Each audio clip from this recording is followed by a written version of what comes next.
Hmm.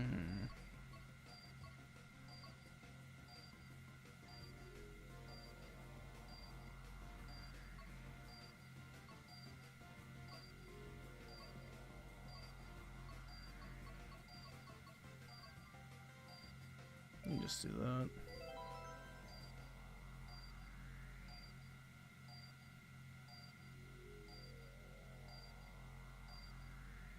Wearing the biker suit? Yeah, I guess so.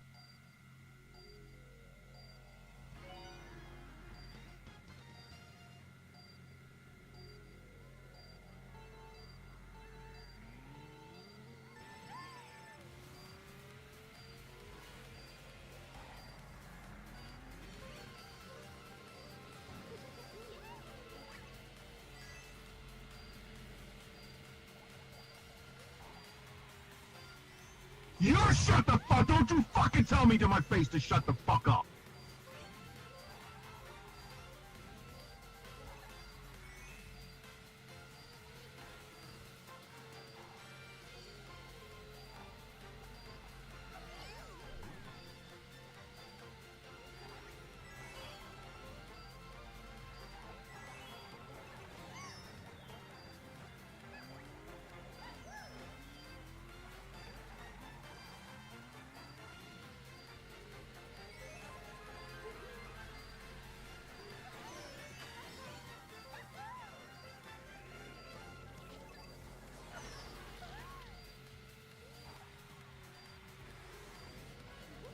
Oh, shit. Fuck!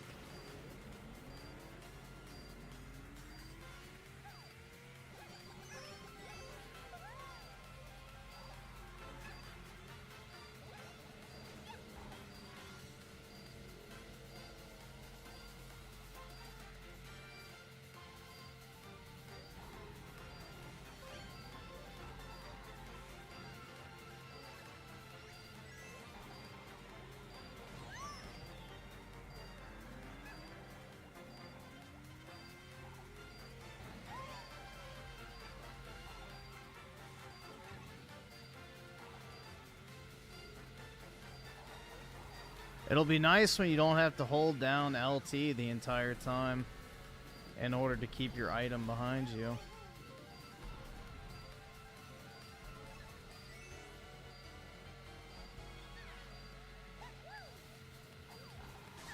Ah, shit.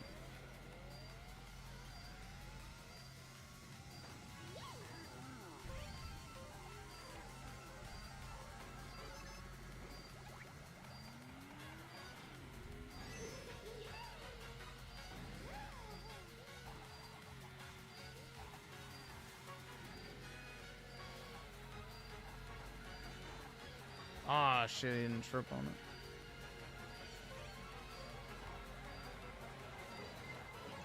Fuck! They're gonna jip me at the end.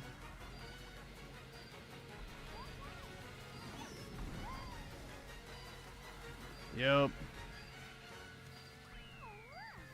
Jipped at the end.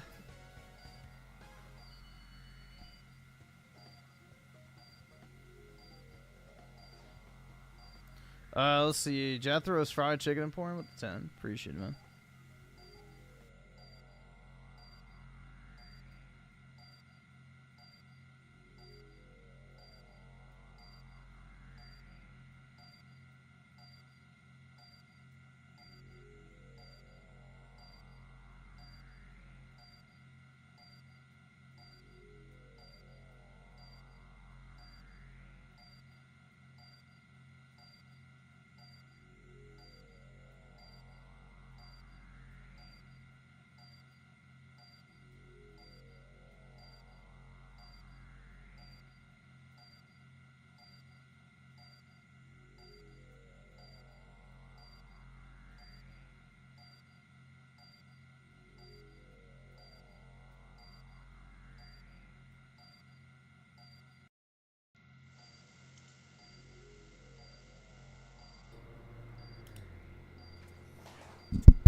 Boo, boo, boo, boo. Big ups.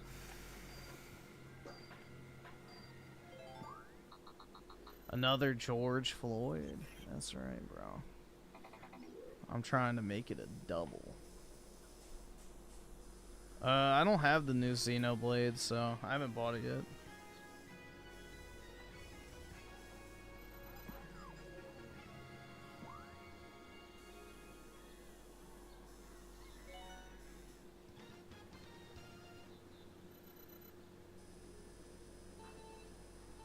They're not gonna put Double Dash on the Switch too, man.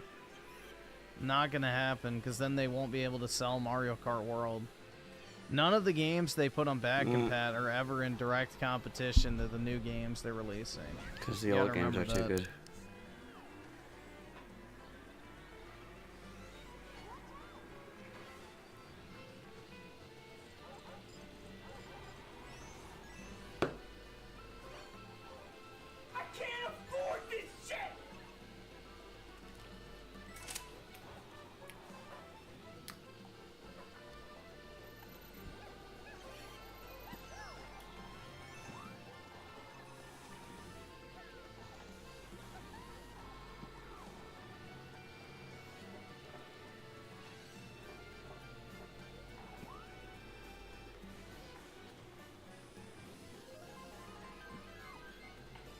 Shit.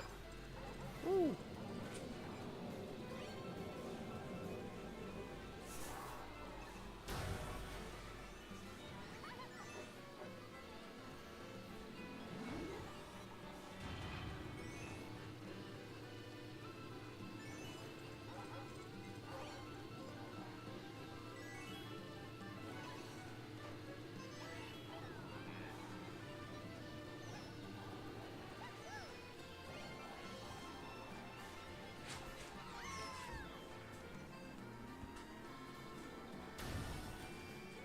Fuck. Damn it.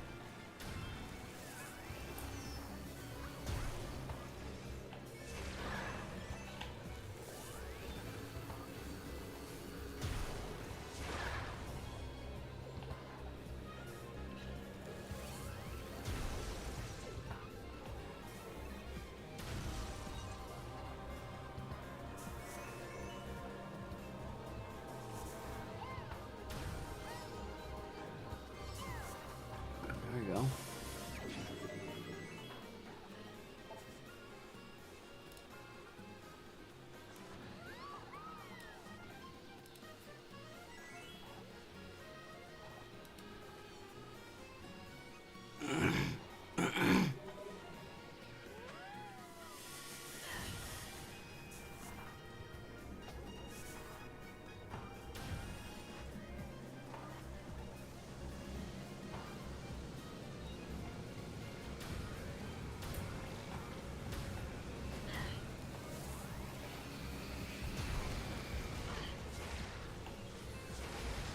You're Oh, frozen. shit. How are you still flying?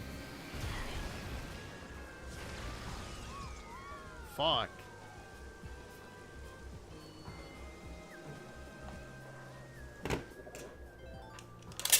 There we go. No, I'm not playing online. I'm not sweaty enough at Mario Kart to play online. This is like the first time I played this in probably like a month. Or not a month, like probably 6 months.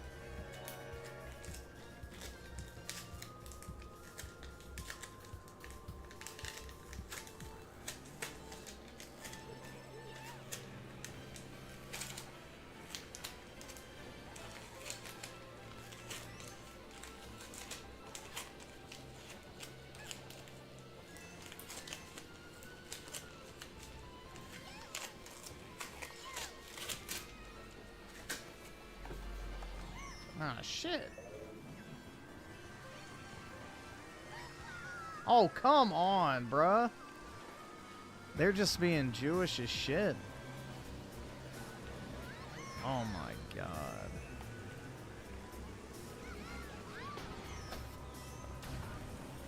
Alright.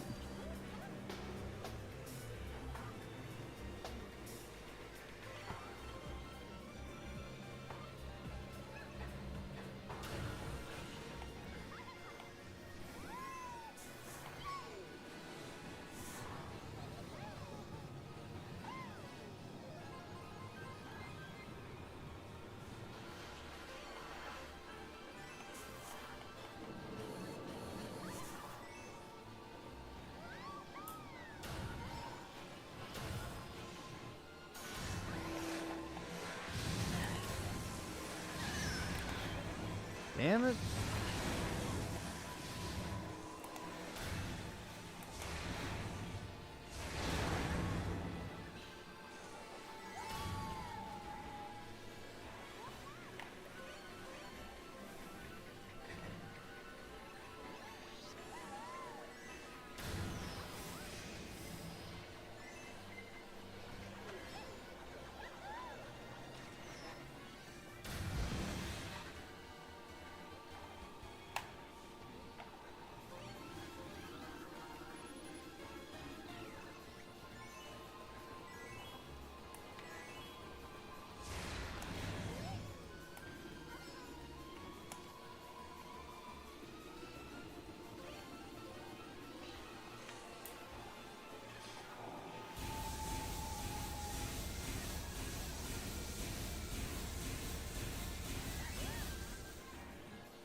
No, I'm not playing Pokemon Arceus. That shit sucks.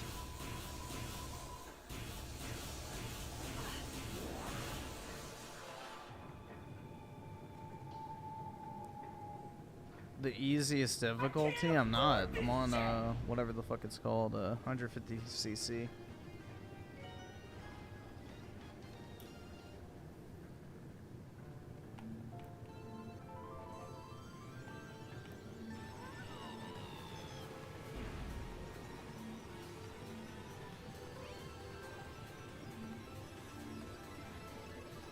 It literally just said 150 on the loading screen, you tard.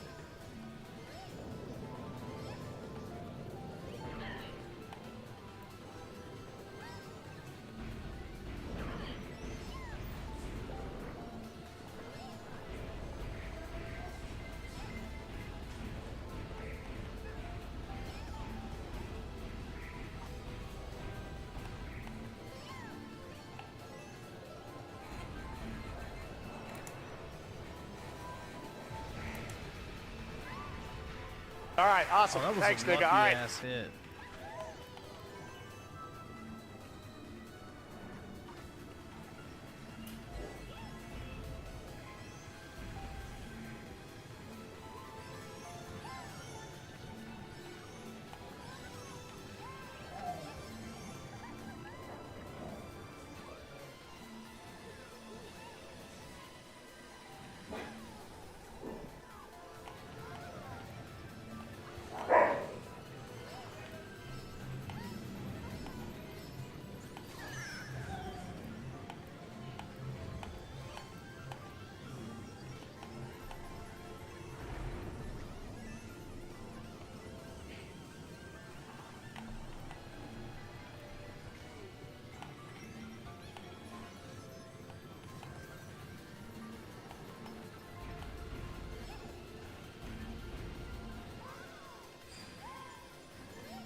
Bro, if that thing actually fucking killed me instead of him... Oh my god, bro.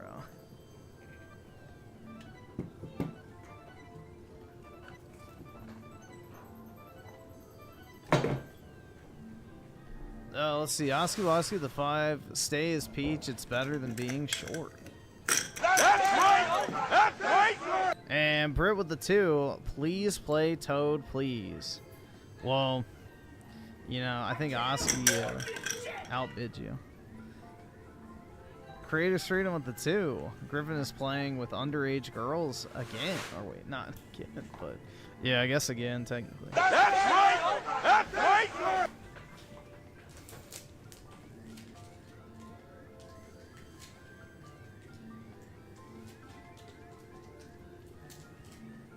Luigi's man. Wait. Oh, Luigi Mangione. Whatever the fuck is that?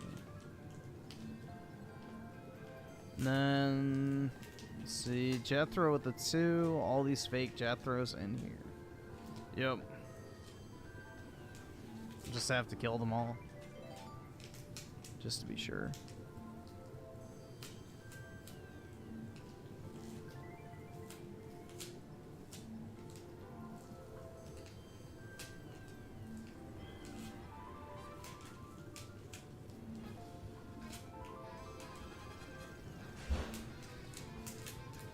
See in the top left corner where it says 150?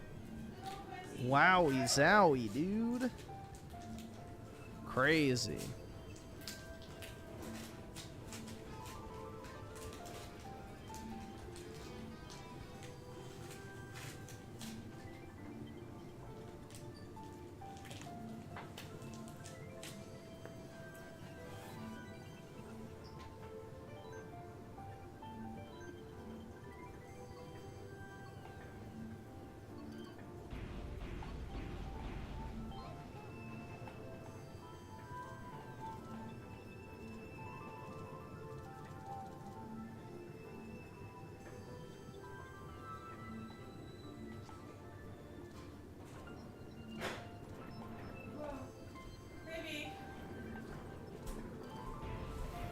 I just got lost in taking it by each section and trying to improve it. And even though I did improve it, I lost like a really important like points and like story structure. Well, it sounds like you're starting to overthink it. I am. Cool. So when people do overthink things, it's time to get back to the simple. That's what I tried to do. I was like, okay, let's go back, and then it timed out. I couldn't, like, it told me I can't do anything until 133, and I can't stay up to 133. Okay. Even though you pay for it. I know, even though I pay for it. Hey, $20 a month.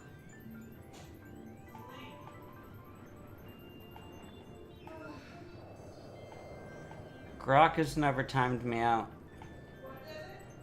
The Twitter AI, you have to pay for it, but it's $8. It's not $20.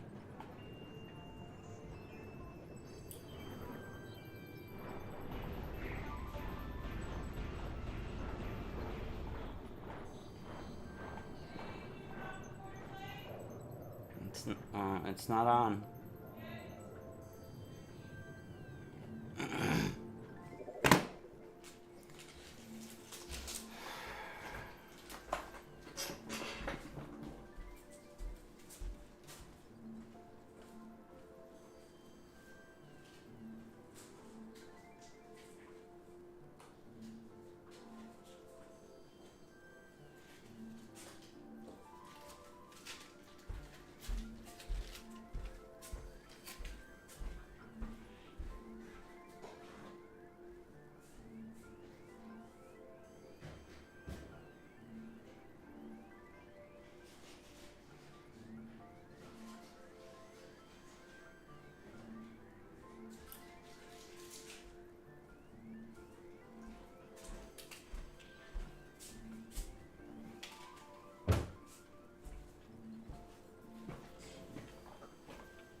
I really don't want to watch the HBO show, to be honest, so I don't think I will.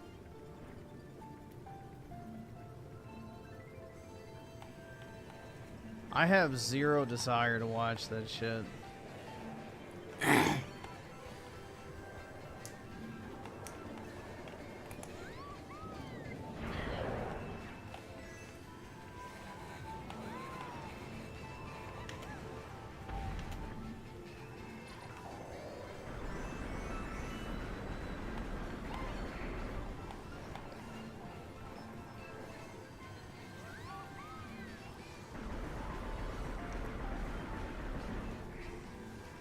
shit. Fuck.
Oh shit. I didn't press it fast enough. Fuck.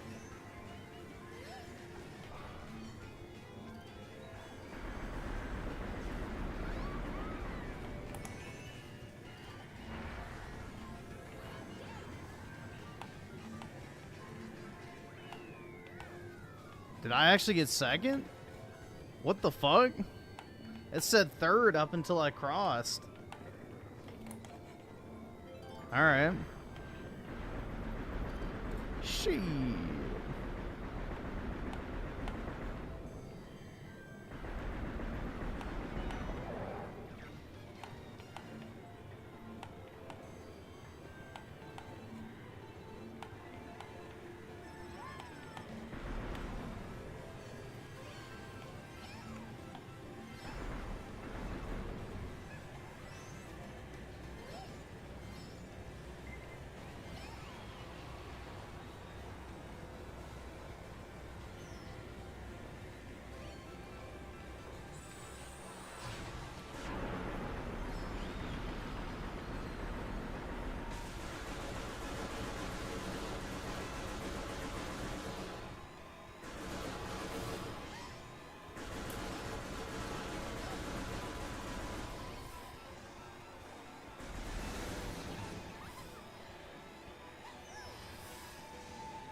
Ah, shit.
There we go.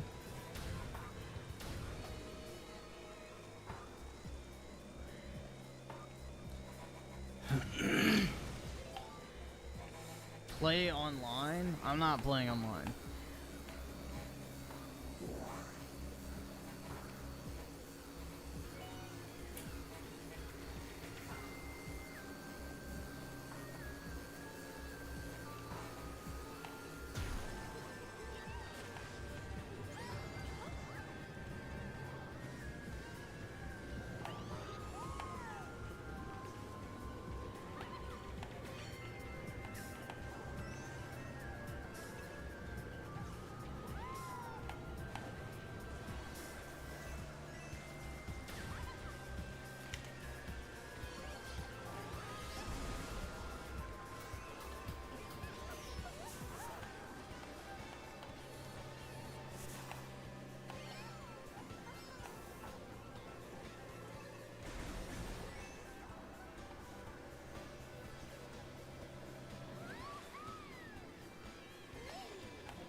Wait, that missed?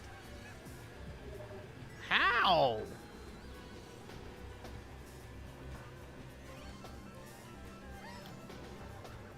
It's a red shell.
Can't wait for Biker Girl Peach and Race Car Mario. Hell yeah, dude.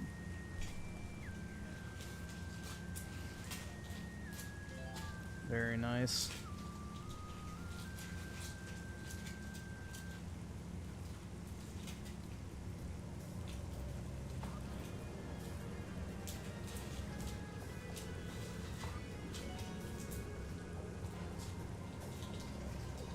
I haven't played on this one in forever.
No!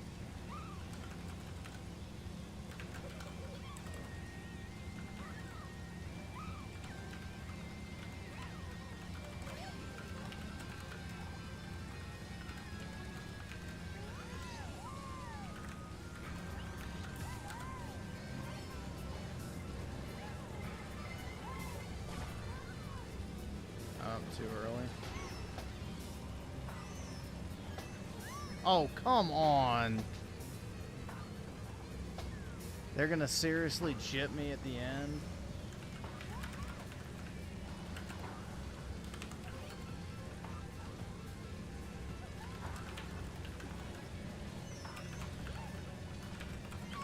Whatever.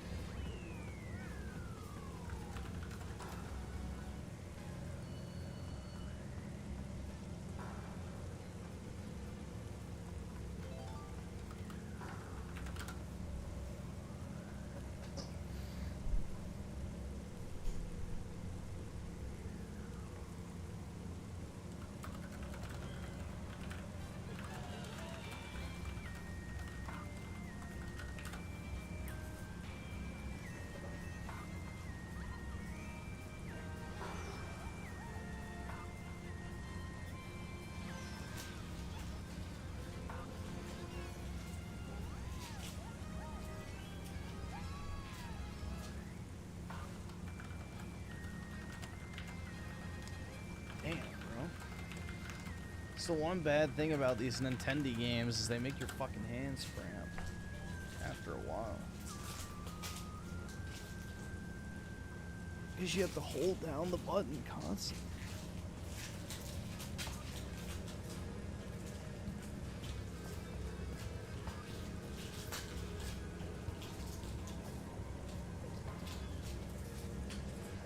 Yeah, the people that can sit there and like play in handheld mode for like 6 hours at a time, I kind of envy, because it's like, bro, my hands hurt after playing on the Switch, like tiny ass little Joy-Cons for a long time. That's the one thing I am looking forward to, is the larger form factor, because it'll be more, you know, comfortable to hold for people who aren't like literal children.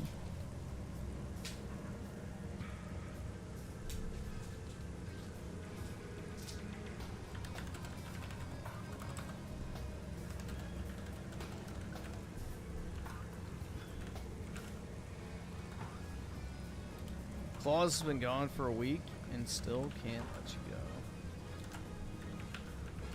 Yeah, I don't know, bro. Claus needs to just delete his account and make a new identity and act like it never even happened. But, you know, he's too dumb to do that, I guess.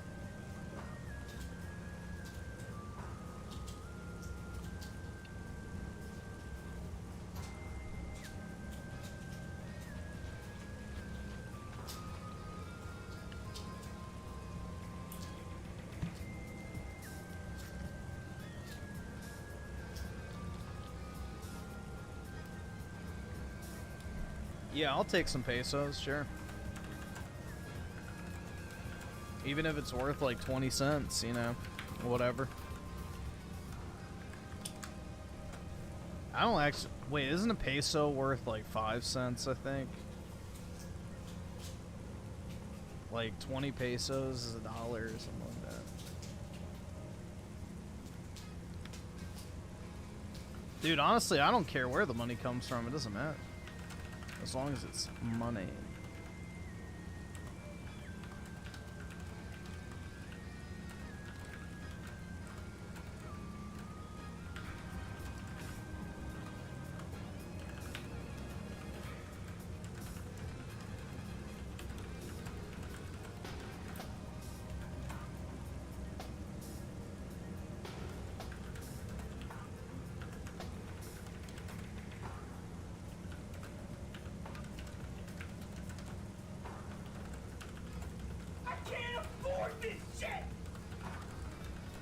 Creators Freedom with the 2 Oblivion Remastered. Smells like Apollo. Hey, my dog does not smell bad. Thank you very much. I actually keep him clean, so he does not smell like shit.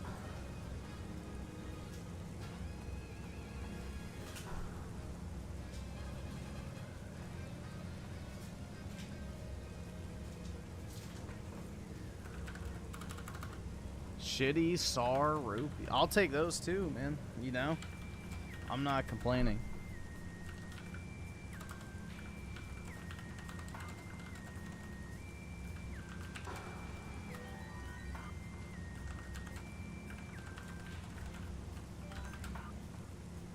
All money spends the same, dude.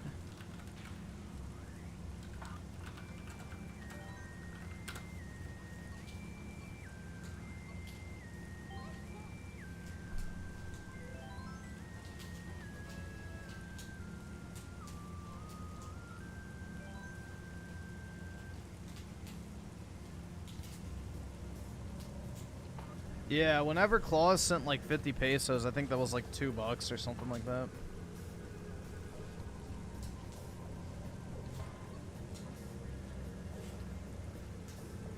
He hasn't had a job for years. Then what is he how's he getting all this money? His parents?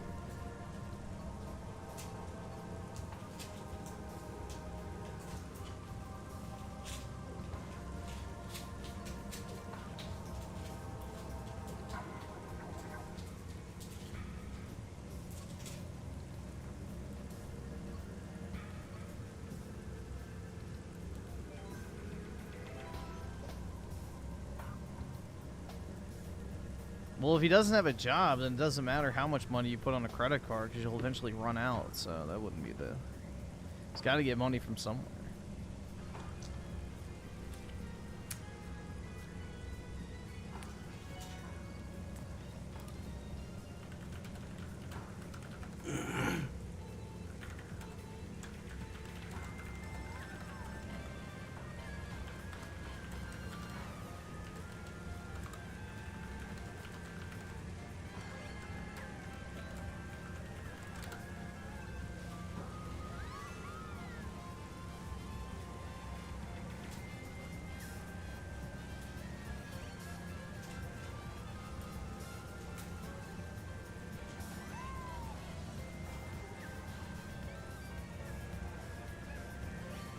Come on. Aw.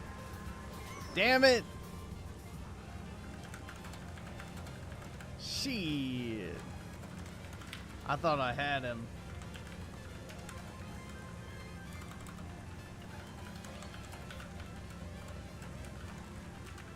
Almost said him.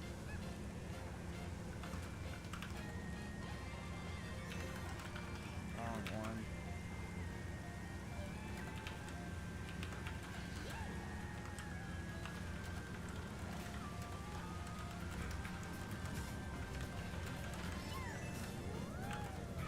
Oh, fuck.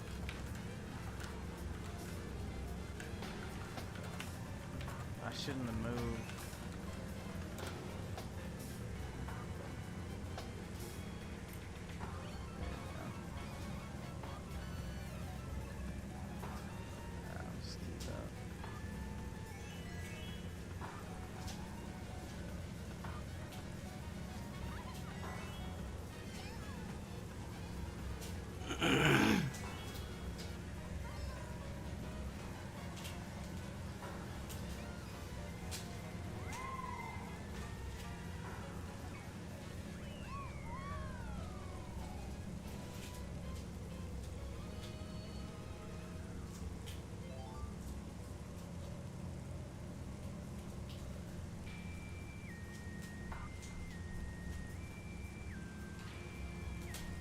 He blames his father for his furry fetish?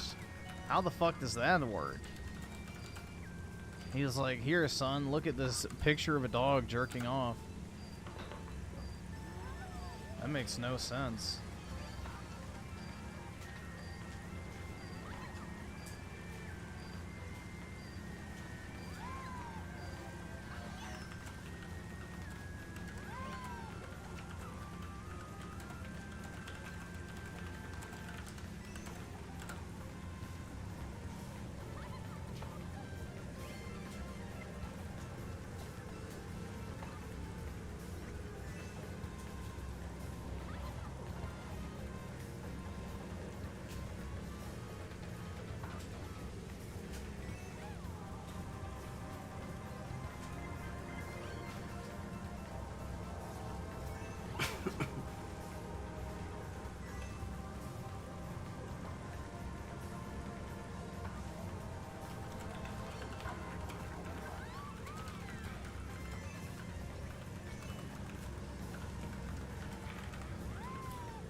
Oh shit.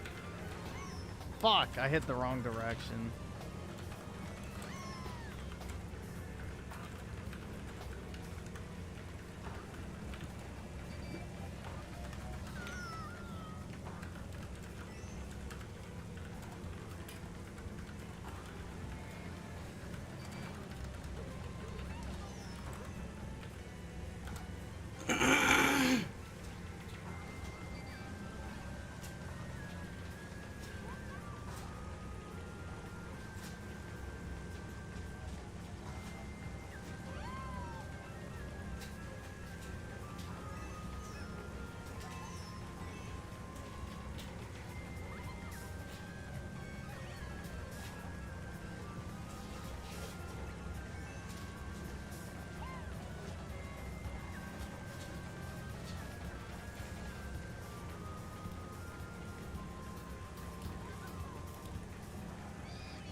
His father's a furry, maybe, man.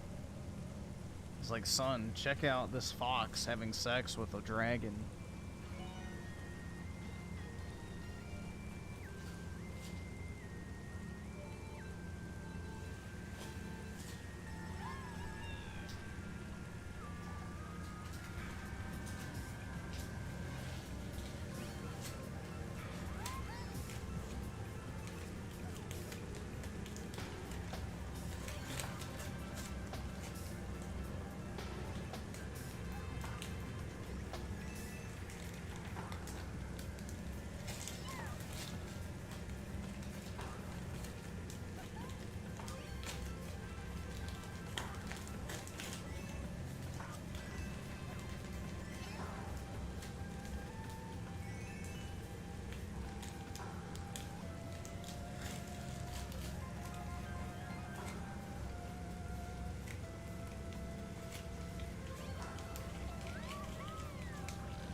Ooh.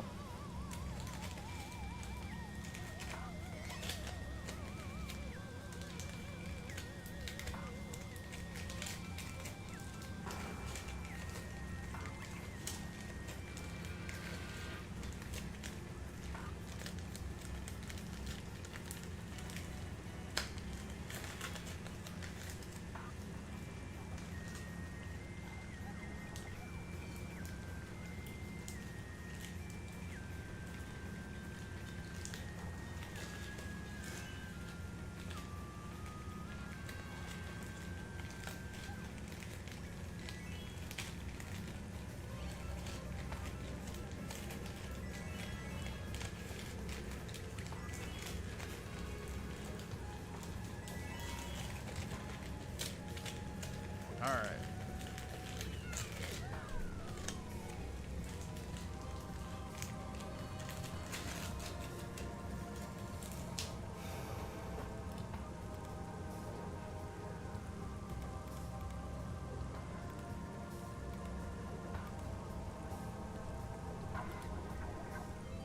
All right, after this next race, we'll do videos and shit. Nice.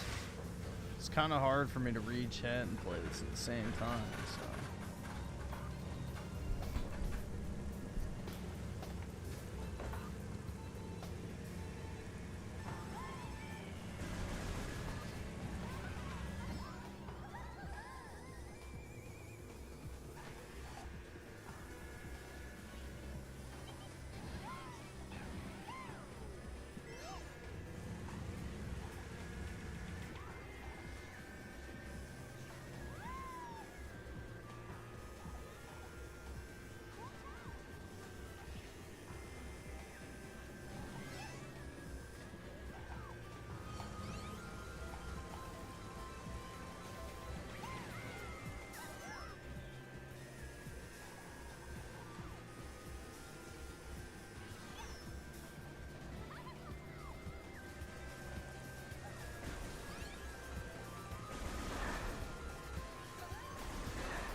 shitting me?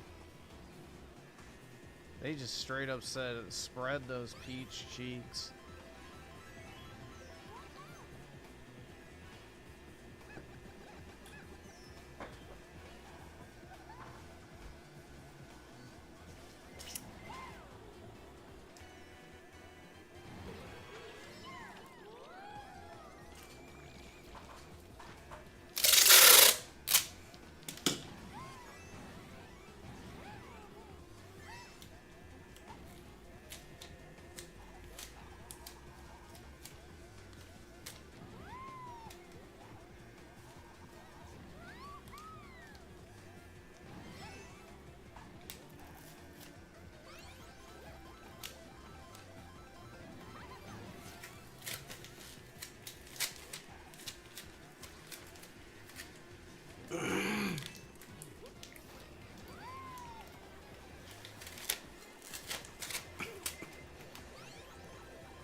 All right.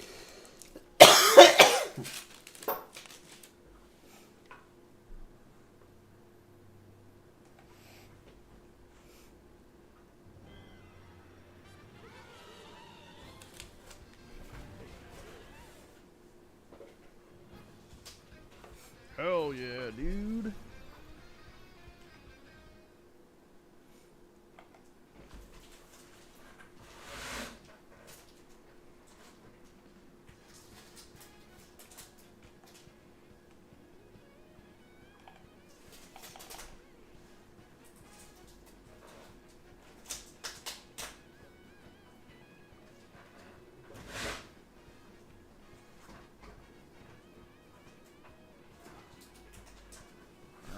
Give me a second here.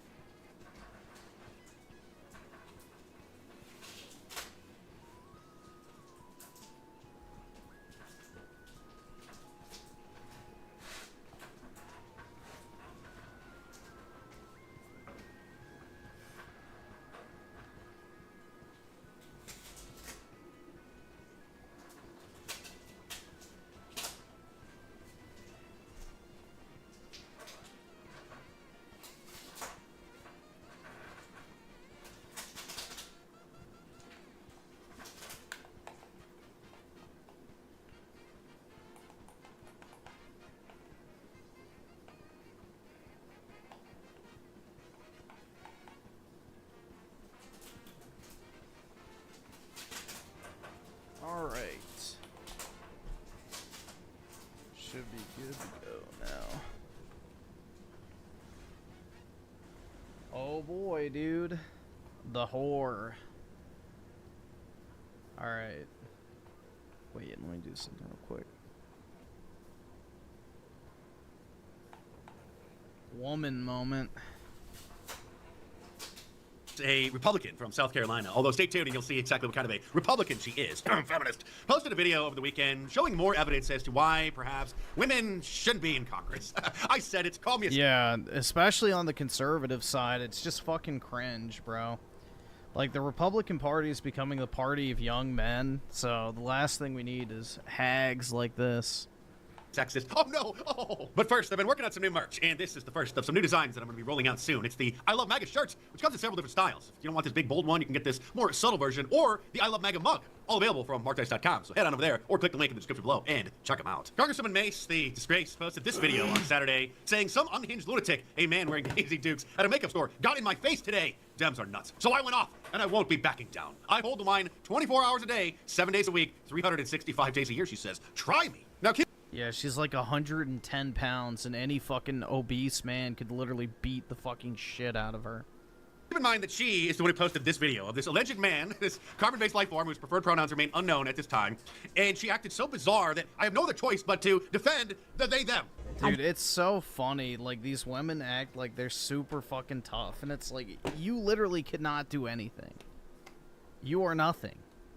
If you actually tried to square up against somebody, they would put you on your ass within 10 seconds. I do them every year. He just asked her if she was going to do a town hall event, and then she pulled out her phone and started recording. But apparently he was recording as well, and got the whole interaction on video. So I'll show that in a moment. So you can see he's not in her face. He just asked her rather politely, I must say, if she's going to do a town hall this year. I do them every year. You want to keep going? You want to keep going? Keep harassing me? You could have gone to a dozen town halls last year. I asked if you're doing any more this year. It was one simple question. Yeah. Are you doing a I've already done one. I'll do plenty more. this year? It was a simple question. You're always invited. Okay, sweet. Well, And by the way, I voted for gay marriage twice. So I'm just... Yeah, like, listen to this. She's bragging about voting for fucking gay marriage. Like, these are not conservatives, bro. These are just fucking they're like infiltrators. saying it has everything to do with Women should not be representing this shit. I think everything about me has to do with gay I marriage. do, That's absolutely. Your stance when Yep. you speak with me. There's Absolutely. No other humane If you want to get in my conversation face about town me. halls, you should have shown She's us. so corny, bro. If I had, like, fuck you money, I would spend a lot to primary her out just of spite. Like, I cannot fucking stand her. One Other last humane year. thing you can talk about me, just saying, oh, I support gay marriage. Yeah. So not only did she just reveal there that she's a neocon, she's a fake conservative, she's conservative Inc., bowing down at the altar of the LGBT community. Oh, please don't get mad at me. I support gay marriage. But this guy is not in her face. He's actually rather being polite and like 6 or 7 feet away from her. And see his cell phone in his hand there? He has the entire interaction captured on video. So there wasn't anything that happened before this where he was being rude or threatening her or harassing her in any way. Nancy? Yes. When are you going to host a real town hall for the people? Did you miss the 15 I had last That year? wasn't the town. When are you going to host one this year? I've already had one, and I'll have a dozen more. The town hall you hosted this year was not a town hall. Let's be It real. was a town hall, and I do them every year. Every year. You want to keep Are going? you going to do any more this year? Want to keep going? Are you Keep going to harassing do? I'm me? asking you if you're going to have any more town halls. Harassing her. Look how far away he is. This is one of her Harassing. Jesus Christ. Victim. Yeah, remember, I had to sue my way into an all-male school, but, you know, we need to protect women's spaces, right? constituents. When you're a member of Congress, you're on the job 24/7, lady. Because you're getting in my face about a town hall. You could have done last year. Would you like me? If you have any plans to have more town halls this year? I have town halls every year. I have over a dozen every year. Great. That was my entire question. You didn't have to Yeah. go to the spiel about You it. could have come to any of them last year. And I had asked me over a about this year, dozen. not 2024. But Where were you the year before that? Or the year before that? It was a simple Oh, question. because you know what? Because you people on the left are crazy. So I'm You're not- absolutely crazy. I'm absolutely Right, and get out of my face. Goodbye. You're insane. F- You're gonna me and you're Yep, gonna be voted bye. out so fast this year. I I'm can't not. wait for you to Please, I hope she gets voted out. I won by so much. You're a disgrace to the state. That's what you are. You're a disgrace. I asked you a simple question and I agree. you just to go on this tirade and tell me As someone who's been to South Carolina many times and who has family there, she is a disgrace to the state. Get out of my face. Get out of my face. Try it again. What's your name? What's your name? What's your name? She is a nasty bitch. I agree. She's a conniving whore. Yep, I sure did. you're saying is Absolutely. asking you a Get the question. out of my face. Now. Thank you. You couldn't take me on, baby. Stay the away from me. If we're gonna be fair, then we have to admit that this fairy is less of a lunatic in this situation than Nancy Mace. He was polite, he kept his distance, he asked her one question, and she completely lost her mind. And in case you didn't know, she has a history of completely losing her mind. Which raises the question, are women fit to be in Congress? But you're not No. supposed to answer that question honestly, because Conservative women should not be a thing, in my opinion, but, you know. The idea of a conservative female representative is kind of counterintuitive to the entire conservative label in the first place. then you'll get called a sexist, but we all know the answer. Last year, Nancy Mace got 15 minutes of fame by introducing a bill to ban men who call themselves transgender women from invading women's spaces, actual women's spaces, bathrooms, locker rooms, gyms, etc., on federal property. A bill that, well, in a sane society I'm would pretty sure she's divorced, bro, so she doesn't even have a kitchen to go back to. need to be introduced. I wonder because why. Sane societies would know how these things are supposed to work, but should have been introduced as the decline of America was happening about 10 years ago. But props to her for doing that. She doesn't want men invading women's spaces, but she desperately wanted to invade men's spaces back in the 90s and sued to force the Citadel, a men's military academy that has been around for 180 years, famous one in South Carolina, to accept her as the first woman cadet. The first. Yep, of course, dude. But we need to protect women's spaces while she actively tries to destroy men's spaces. She is a fucking backstabbing cunt who should never be taken seriously and should be gotten rid of immediately out of fucking Congress. This fucking whore should not be allowed to fucking, you know, weasel her way into this so-called MAGA movement when she cucked herself to St. Floyd of fentanyl, you know, is a self-proclaimed feminist. I mean, just, like, get rid of this bitch. Honestly, she's a nasty cunt. I really dislike her. woman to graduate from the Strongly Citadel. dislike Because her, that's what bro. feminists do. They ruin our lives and our society in many ways, including lawsuits, lawfare. A woman storms the Citadel. This from 1999. Nancy Mace became the first woman cadet to graduate from the Citadel. The feminist, who calls herself a Republican, said this after the mostly peaceful protest at the Capitol on January 6th. We were really trying hard to figure out how do we hold a president accountable that put all of our lives at risk. And this was a traumatic event for many members of Congress. And I believe in the days, weeks, and months to come, as we learn more, the worse it's going to get. Oh, it was President Trump who put their lives and the country in danger, repeating the same Republican establishment talking point. Like I said, she's a fucking weasel. She is so fucking fake. Speaker of the House Kevin McCarthy spewed, trying to get President Trump impeached. The president bears responsibility for Wednesday's attack on Congress by mob rioters. He should have immediately denounced the mob when he saw what was unfolding. He These did. facts require immediate action by President Trump. Accept his share of responsibility. Look at this fucking... I almost said it. Skip it up. Fucking loser faggot. These are so-called Republicans wearing a fucking COVID mask. Like, I'm telling you, bro, these are like literal fucking clowns. This is another one that needs to go, too. Bobert. And the president's immediate action also deserves congressional action, which is why I think luckily Kevin McCarthy's fucking gone. He's just a California, you know. Skip it up. Fucking loser faggot. the fact-finding commission yeah. and a censure resolution would be prudent. Oh, he supported the January 6th committee. Remember that? The same Nancy Mace who sided with the Democrats and voted to hold Steve Bannon in contempt of Congress and throw him in prison because he refused to cooperate with the January 6th committee after they issued him a subpoena during their witch hunt. And this woman may be fatal attraction level crazy. Back in February, she gave a speech on the House floor accusing her ex-fiancé and his friends of R-wording her and secretly videotaping her during some kinds of intimate activities, supposedly without her knowledge. But none of them have been arrested, and one of them, in fact, is now suing her for defamation. She claims that she found... Dude, look at that fucking face, bro. Jesus Christ. That looks like something out of, like, a horror movie, doesn't it? That looks like the face of, like, some man-eating fucking demonic entity that, like, crawls out of an air vent. Videos on her then fiance's phone, but this whole thing smells really fishy, and it sounds to me like she may have been involved in some throuple activity that they were videotaping that she later regretted. Because here she is looking directly at someone's phone who is pulled out and obviously recording her as she takes a shot and then pours it into the mouth of another woman who looks rather LGBTQ-ish, who then pours it into the mouth of another man. And they're all having a gay old time. Oh, who then pours it into the mouth of another woman. The same floozy who told the Christians attending the Conservative values, though, guys. annual famous prayer breakfast that she gave up some morning sex with her then fiance she was cohabitating with outside of marriage in order to come to the event to speak to them. Another year, another standing room only event. And when I woke up this morning at 7, I was getting picked up at 7:45. Patrick, my fiance, tried to pull me by my waist over this morning in bed. And I was like, no, baby, we don't got time for that this morning. I got to get to the prayer breakfast and I got to be on time.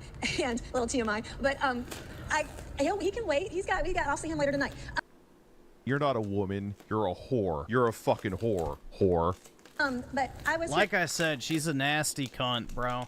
early. And by the way, when she gave that speech on the floor of the House accusing her ex-fiancé and his friends of doing all these terrible things to her and videotaping it, etc., few people know, but when a member of Congress is on the floor of the House or the Senate and making a speech, they are actually exempt from getting sued in civil court for defamation. So they can literally say anything about anybody, and they cannot be sued. And one of the men, as she mentioned in that speech, is suing her, not only trying to get damages for what he says is slander, but also to close that loophole, because our members of Congress live by a different set of rules than us ordinary people, because if an ordinary person says something that is so egregiously or recklessly false, they can obviously get sued for defamation, and it can easily cost them millions of dollars. But our members of Congress, our rulers, can say whatever they want as long as they're standing at that podium and they are above the law. And now these feminists who are ruling over us on the left and on the right are trying to change the law so that they don't have to show up to work to do their job, to vote, if they happen to have kids, if they're a mother.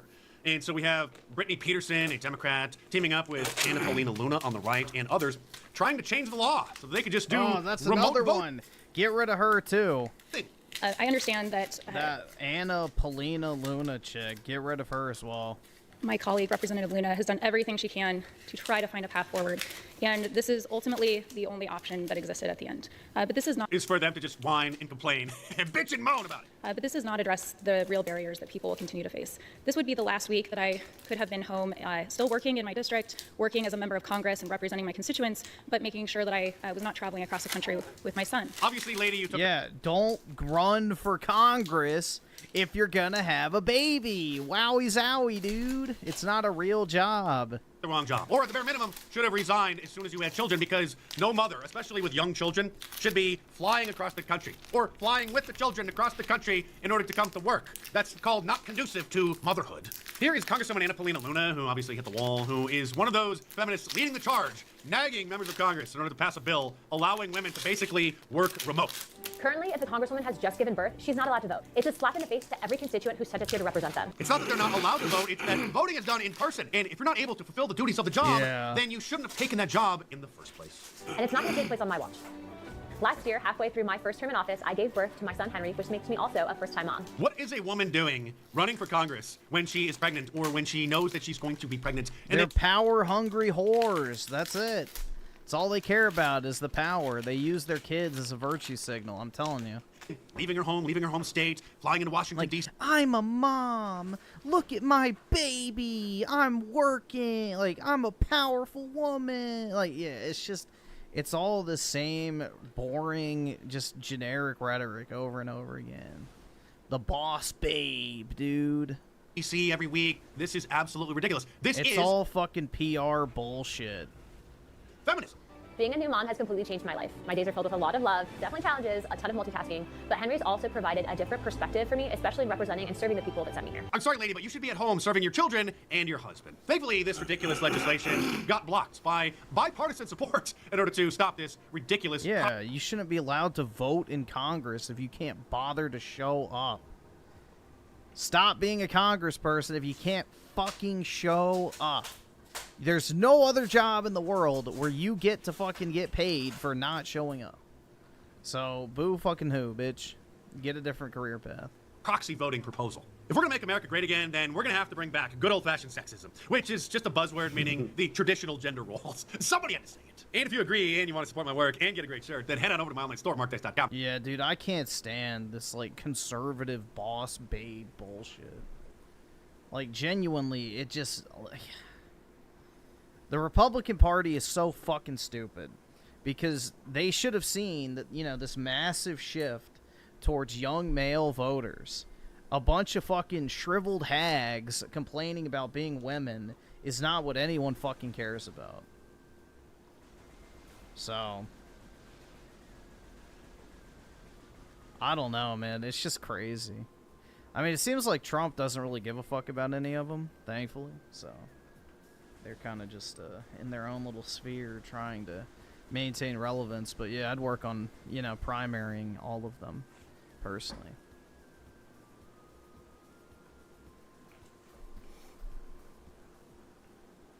I'd work on primarying all of them. Alright, we'll watch some of these. Or some of this. We're probably not going to make it through all of them. On July 26th. Yeah, I don't really know what... I don't really care much about Hollywood shit, so we'll see. 2024, the biggest video game strike in history took place. The 160,000 SAG-AFTRA union members were prevented from working on any video games from the publishers included in that strike. The reasoning behind this was the fact that AI was going to take over their jobs unless they got the studios to agree to new contract terms protecting their performers. What many weren't expecting, though, is that after 8 months, the strike would produce no results, and players started to feel the impact. But even though that was the case, the majority was still on their side, fully and unconditionally hoping that they get the rights that they deserve. This is why it was so incredibly shocking to see all the progress of the strike get absolutely squandered in the span of just 1 week because of a few entitled voice actors, specifically ones that worked on Genshin Impact. This got so bad that the once supportive community has now called for all of them to be replaced mid-strike, completely catching them by surprise. Even worse, this controversy opened up a can of worms and people started to look into the union itself. Anyone who backs unions or fucking entitled ass Hollywood types, then face the wall, bro. The one who organized this strike. This caused an incalculable amount of PR damage to the union as people started to find out its inconsistent, shady, and overall weird history so far, questioning why voice actors and performers in general don't have a better union to represent them. And if that wasn't bad enough, one of the entitled Genshin voice actors that caused this mess posted an 8-minute rant in front of a toilet complaining about all the harassment they've received while saying that they could vomit at any second. By the way, that voice actor voices... You should just kill yourself, then. The most important character in the entirety of Genshin Impact. Guys, this might be my most requested video of all time. Now, there are a few reasons for that, but it's mostly because while it is a crazy situation, it's also one of the most confusing. And seeing that this is definitely going to be an unforgettable part of the internet's history, I thought it would be necessary to talk about it. So without further ado, let's do this. All right, so to really understand what's been going on, we have to go back to the absolute fundamentals. What the hell is a labor union anyway? Well, the definition is an organization formed by workers in a particular trade. Acting is not labor. Next. To your company to improve pay, benefits, and working conditions. In other words, if you negotiate your salary, you're negotiating your work. And as one person versus an entire corporation, the corporation clearly has the advantage over you. There's only so much you can ask for before they say, well, we'll just hire the 1,000 other applicants that wanted this job. The whole point of a union is negotiating as one body of workers versus negotiating individually. That way you can give the company actual consequences for refusing to negotiate, like not working and making them lose a lot of money in the process. That's what striking is, and it's a union's biggest weapon. Unions have actually been around for a long time, ever since the Industrial Revolution, so the 19th century. Many of these new workers in factories were coming from farms and more traditional crafts and were being treated pretty damn badly by the factory owners. They would decide to group together and negotiate as one. But for the US specifically, most unions fell apart due to bad management, and at the same time their rights weren't recognized. Unions were not protected in any way legally. This would all drastically change in the year of 1935 when the Wagner Act would be passed under President Franklin Roosevelt. It guaranteed the right of private... Yeah, I'm sorry, acting is not a job. Acting is not a fucking job. You're talking into a fucking microphone. You don't need better working conditions or pay or any of that shit.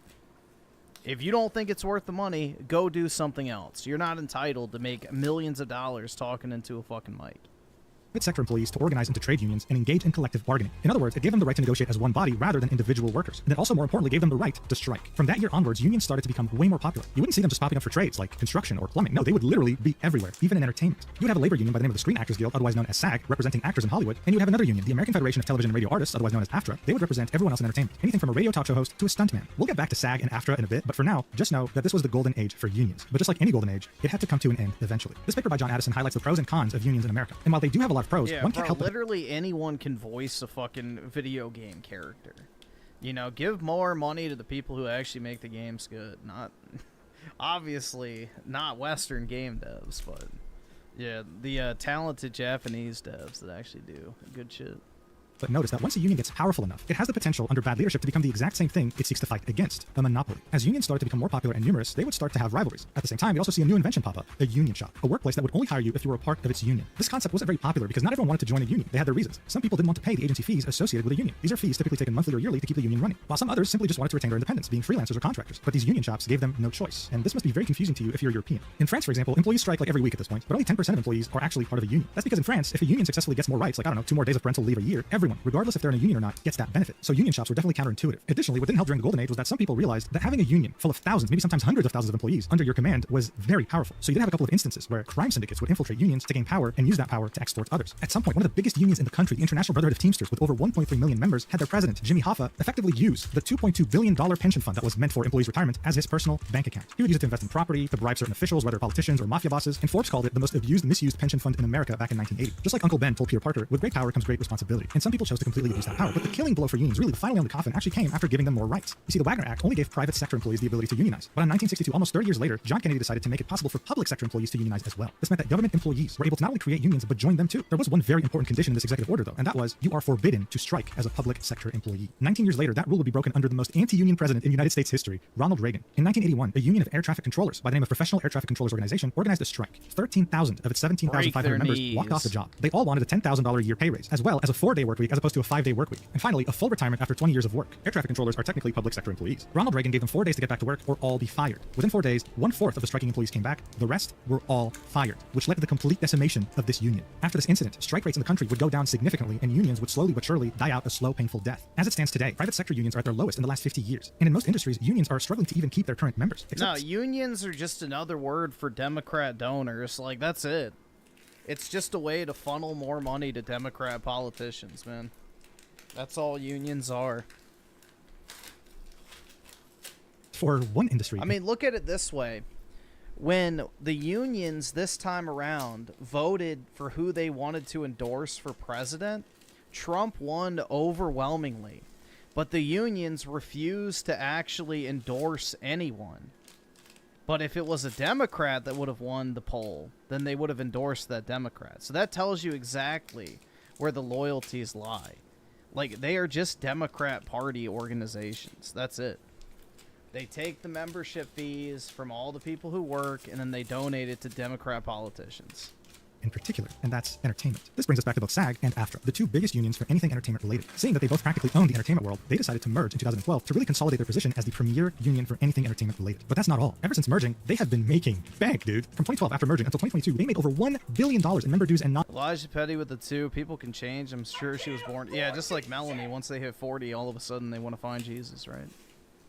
member fees. As if that wasn't enough, its membership climbed to record highs as other unions struggled to even exist. SAG-AFTRA was killing it, with a record 171,000 active members paying their fees. I mean, look at these earnings. In 2022 alone, they made over $101 million in membership fees. How is that even possible? Well, it might have to do with the fact that in order to join them, you have to pay a $3,000 initiation fee. But that's only the beginning, because after joining, you have to pay over $236 a year, as well as 1.575% of any money you earn every year in order to stay in the union. Even by labor union standards, that's a lot. So what do they offer in return? Well, they offer healthcare as well as pension/retirement plans like most unions. Oh, they have deals and discounts as well as discount films. Okay, you know what? It's totally worth the price tag. But you want to know what's even better? After paying $3,000 to join, this was a very big problem because these performers were paying the same fees and dues as Hollywood actors and were in an industry that is way more likely to use AI compared to Hollywood, as evidenced by recent developments. This has gotten so problematic that layoffs have been increasing while AI initiatives have been getting more and more funding. It's gotten so unbearable that game developers are getting so fed up with their boss's obsession with AI. Now, for a while, people didn't really take these warnings very seriously. I mean, who actually thinks that AI can replace real developers, right? Well, recently, we got a peek as to what the future Anyone with a fucking brain could look like, and it's not looking good at all. On March 20th, 2025, Ark Survival Evolved released a trailer for an upcoming expansion. This is genuinely one of the worst things I've ever seen. Like, look at this. This is really bad. It obviously was dislike bombed. People hated it, but that's not really going to be enough of a reason for developers not to use AI. And while yes, this looks terrible and video generation still has a very long way to go before looking decent, voice-related AI tools are already worryingly very good. One quick Google search. Well, it's not even voice. It's, you know, repetitive tasks. Like, you can tell an AI to duplicate, you know, rocks and place them around the map at random intervals. Or, you know, decorate this hallway with, you know, pre-rendered assets, or, you know, things like that. You can easily tell AIs to do, so it gets rid of redundant tasks, which, you know, is previously something someone would spend hours doing. AI can do in, like, probably seconds.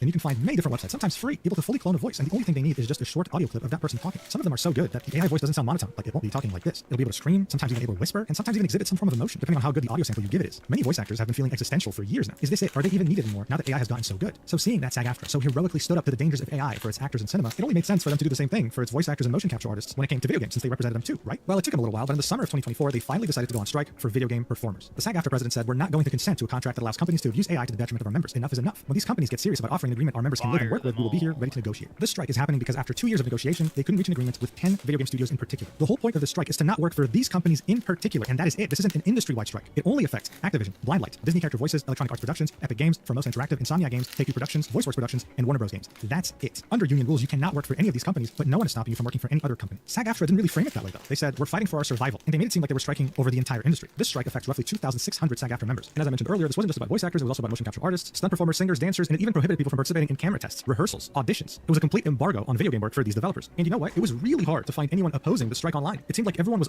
Me, I oppose it. These entitled fucks can crawl back to their San Francisco shitholes. On these performers' sides, yes, you deserve to be protected from AI. SAG-AFTRA claimed that the contract would also have better healthcare options and higher pay. Who would be opposed to that? People wanted to see them succeed. But we're in 2025. I don't. Fuck them, bro.